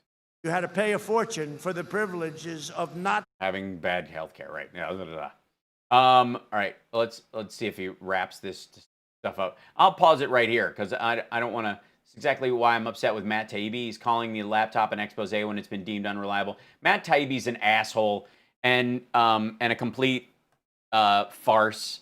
And I'll show you why I feel that way. And I don't know why this always works out this way. And Matt Taibbi and Mark Ames used to have a newspaper in Russia. You know this? Most people know this. Like, why is it always fucking Russia? I think he's Italian with that last name. So why wouldn't he, after school, start a paper in Italy? I talked about Borat earlier. We did it at the very beginning. So just scroll back to the beginning of the push. Matt Taibbi and Mark Ames trafficked in hideous stereotypes and body shaming. There's 20 years ago, when I was a Moscow correspondent for the Baltimore Sun, two Americans named Matt Taibbi and Mark Ames ran an English-language tabloid in the Russian capital called Exile. They portrayed themselves as swashbuckling parodists, unbound by the conventions of mainstream journalism, exposing Westerners who were cynically profiting from the chaos of post-Soviet Russia. A better description is this: the Exile was juvenile, stun-obsessed, and pornographic, titillating for high school boys. It is back in the news because Taibbi just wrote a new book, and interviewers ask him why he and Ames acted so boorishly back then. The Exile's distinguishing feature, more than anything else, was its blinding sexism, which often targeted me, female reporter.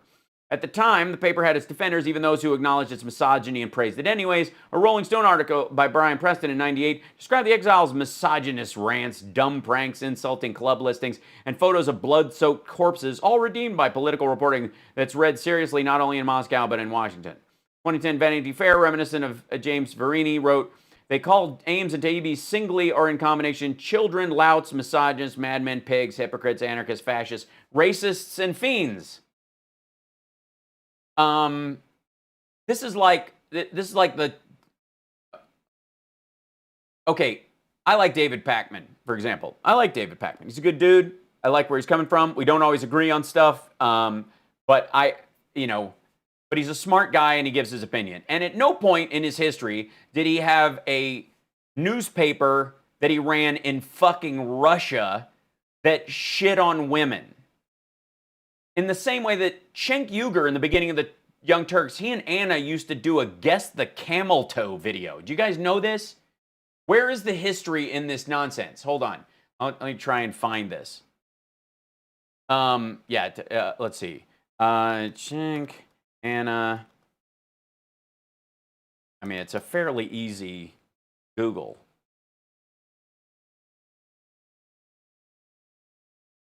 Mm-hmm.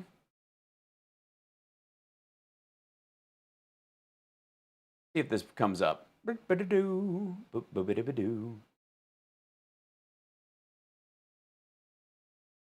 Bro.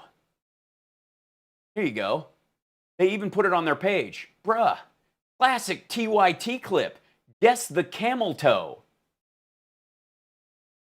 That's their account from April 24th, 2010. And everybody's like, yeah, you guys might want to consider scrubbing your archive. That's, And they did. They hid this. Notice the link is not active anymore. One retweet, one quote tweet. And they pulled it. So what? Like, I can disagree with a bunch of, people on the left and people on the right.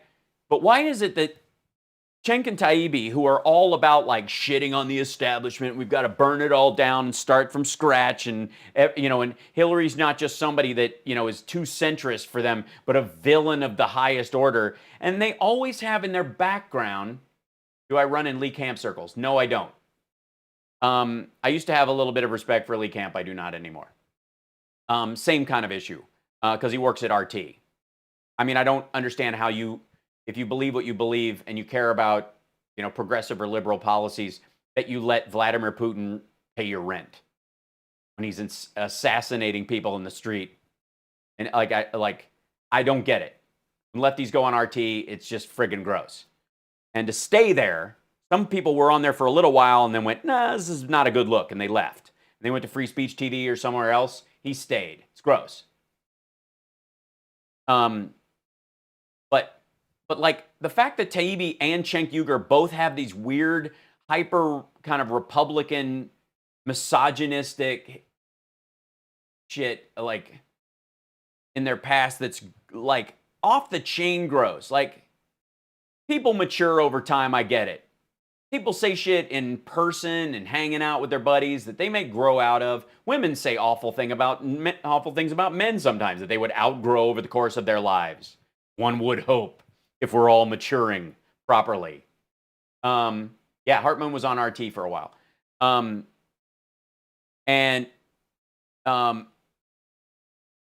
But to put it in print and stand by it, I mean, Cenk's, like, when he ran for office again, he had to come out and, have mea culpas about the Armenian genocide that are, again, full of all kinds of bullshit, watery language. But this, and the fact that Taibbi had this bullshit, and they're like, that was a long time ago. It's like, it's a long time ago where you worked on it every frigging day. Like, I don't like Kyle Kalinske, for example. I'm not a fan. But he doesn't have any of this shit in his background that I'm aware of. I can disagree with him or whatever, but he doesn't carry this baggage of garbage with him everywhere he goes. Like these two bros do. It's just nasty. This is like blackface pictures or whatever. It's the same kind of zone. Especially in the age of Me Too. So it's just, ugh.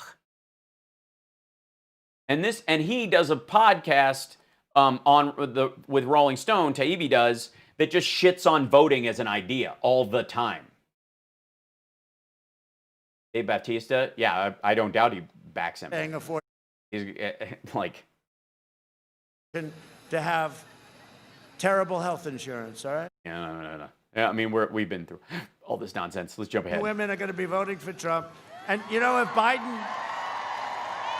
he gets in, you're going to have a bunch of poor people living next to you. Gets in, they're putting that regulation, very specific, they're putting that regulation back. The one that's been around since 1968. You're going to have low-income housing and projects built. You're going to have crime like you never saw. And you're going to want to get the hell out of Serbia. Yeah, Taibbi is a voter suppression agent just like TYT. That's their whole thing. So I think we're going to do very well with... Oh, food is going to be ready in 20 minutes, so I got to wrap this up so I can go pick up. And I think it's going to be one of the surprises. Remember last time, 4 years ago? We listened. I suffered with this for 6 months. My wife would say, our First Lady, by the way, says hello to everybody. Which one? You going to mention the... She tested positive also. How about that? She was positive, and then she was better within a few days, But thank you. But she's great. People love Melania. Every time I go, they have signs. We love our First Lady. We love our First Lady. Yeah, most of the time. She's great First Lady. She represents... She's a great First Lady. Number 3 of the First Ladies is my favorite, number 3rd. She well, I can tell you. They don't treat her fairly, but that's all right. She understands it very well. She's done a great job, very popular. But when you look at what we've done, and the last time, right, 4 years yeah, the fuck Christmas stuff went over like gangbusters. Ago, he will not do well with women, right, Corey? Remember that? He will not do well with women. And then they said, wow, he did well with women. After they're crying. They said, what? You mean the women crying? What happened? He did. Yeah, the Women's March was really indicative of you doing great with women. It's going to end it like... Well, with women. Was that... The drug companies do not love me too much. This business again. Made America the single greatest nation in the history of the world, and the best is yet to come. The best is yet to come. I don't know. I think Kimberly wore it better. Was recovering from battle scars, not COVID. Proud citizens like you help build this country, and together we are taking back our country. We are returning power to you, the American people. It's happening very quickly. He always adds that little. It's so we are going to keep on working. We are going to keep on fighting, and we are going to keep on winning. Gonna what? We are one movement. one people, one family. We're going to be appointing very pro-crime judges. Oh, that was out of the And blue. one glorious nation under God. Michigan gave us Motang. Right, okay, sorry. Together with the incredible people of New Hampshire, we have made America powerful again, our military. Birmisia. We have made America wealthy again, our legal market, 401ks. How are your 401ks doing? You mean those 6 stocks that have driven the stock market up in the last 3 years? 6 of them? You know how many stocks there are in the friggin' Dow? We have made America strong again. We have made America. Oh boy, what have we made America? Racist again? Yes, I do need to get food. It's close. It's just, give me a second. There we go. Proud again. Oh, I was gonna go with fart again. Sorry. We have made America safe again. And we will make America great Captain's again. log. Thank you, New Hampshire. Thank you. Super exciting. And they turn up the music so that he can dance his way off. This is so exciting. As always. Thanks, Al. Clap, bitty, clap, clap, clap, clap, clappity, clap, clap, clap, and oh, they didn't even show the rest of it. Everybody doesn't want to get strikes on their channel. All right, I gotta go pick up food. You guys are wonderful. Thanks for hanging out with me on a Sunday night. By the way, right now, can I just say, while Trump is playing music by bands he doesn't listen to, that he don't have the rights to, over at Biden's page, if I can bring this up, look at what we have here. Pink, Cher, John Legend, and of course, Foo Fighters, Dave Grohl. How was that? Pretty amazing. Like, I mean, come on. Like, it is a nice party. There's John Bon Jovi. There's Phil X, my buddy Phil X over here. Phil X, this guy right here, that's Phil X. He's a guitar player who plays Richie in the band and tours with them. Phil X officially is the friggin' good.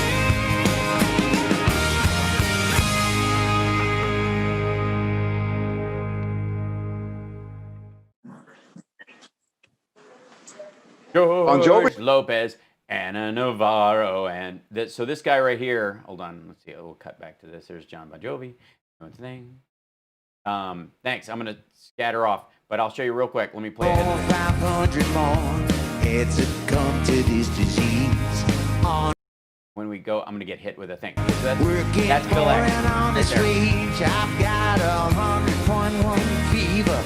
We still got bills to pay. This is what, and by the way, Phil X is an amazing guitar player and a really good guy, great father, good kids. His wife is wonderful. They're good people. And he's a shredding guitar player. He's just so skilled. If you watch the documentary Hired Gun, which is about guys who are fill-in guitar players and who have replaced other people in bands or drummers and the like, who come in and just be the guy, the ringer, he's one of them. I love Maynard Keenan at Tool. I'm a huge Tool fan.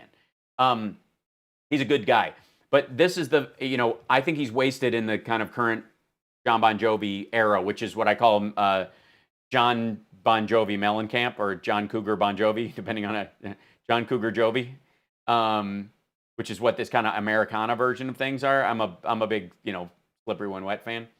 So anyways, I'm going to go eat. I got to go pick up food for the family. Appreciate you guys hanging out. Thank you for all the bits and the support and the Venmos and the hanging out and just being here. And I will see you guys at our regular time tomorrow. I promise. It's going to be a good time. We will just regular 3 o'clock and Pacific time for those of you that don't hang out all the time. But please, everybody, have a plan to vote. Have a plan. Get a plan. Go to iwillvote.com or vote.org. Make sure you're registered. And I will hear from you guys tomorrow. The other thing is, tomorrow in the early part of the day, go give some love to Mark Kelly's campaign, Arizona, because he's a good dude and he's Gabby Gifford's husband, which means he's the goods anyways. Send them some love, some retweets. You know, if you want to send them money, that's fine, or you know, or call up there if you're looking for places to phone bank. That's one of the campaigns you could start on. So, anyways, take care, guys. I will see you tomorrow at 3 o'clock. And I appreciate you guys. Thanks for hanging out. Cheers. Bye.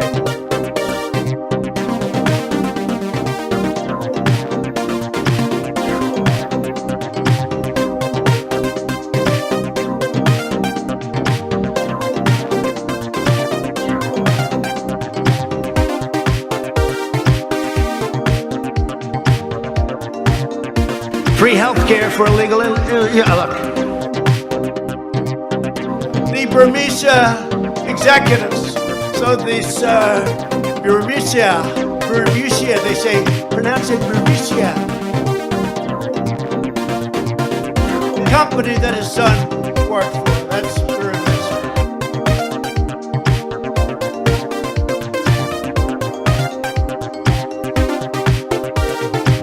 Hydrosonic, I call it super duper. Biden will deliver pessimism.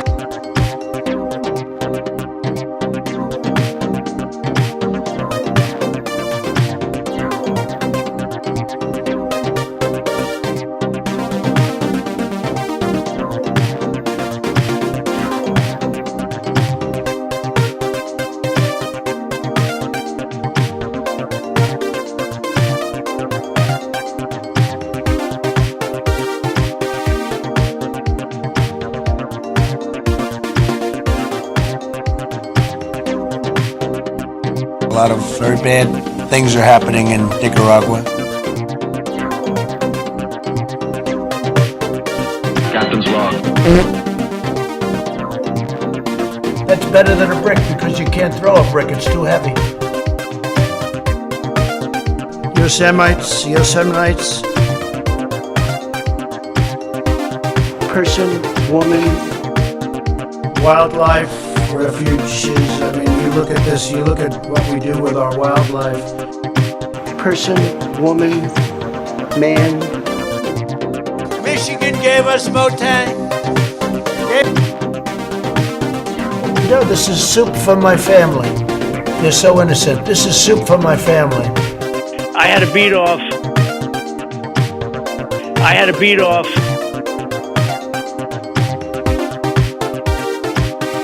I had a beat off. They're not allowed to be offensive, unfortunately. I had a beat off. Once it was reluctantly aroused. It was hard to get it aroused, and it is hard to get it aroused, but we got it aroused. I had a beat off. You have nobody guarding your potatoes. Pull up. Pull up. Sportos, motorheads, geeks, sluts, bloods, wastoids, dweebies, dickheads. They all adore him. They think he's a righteous dude.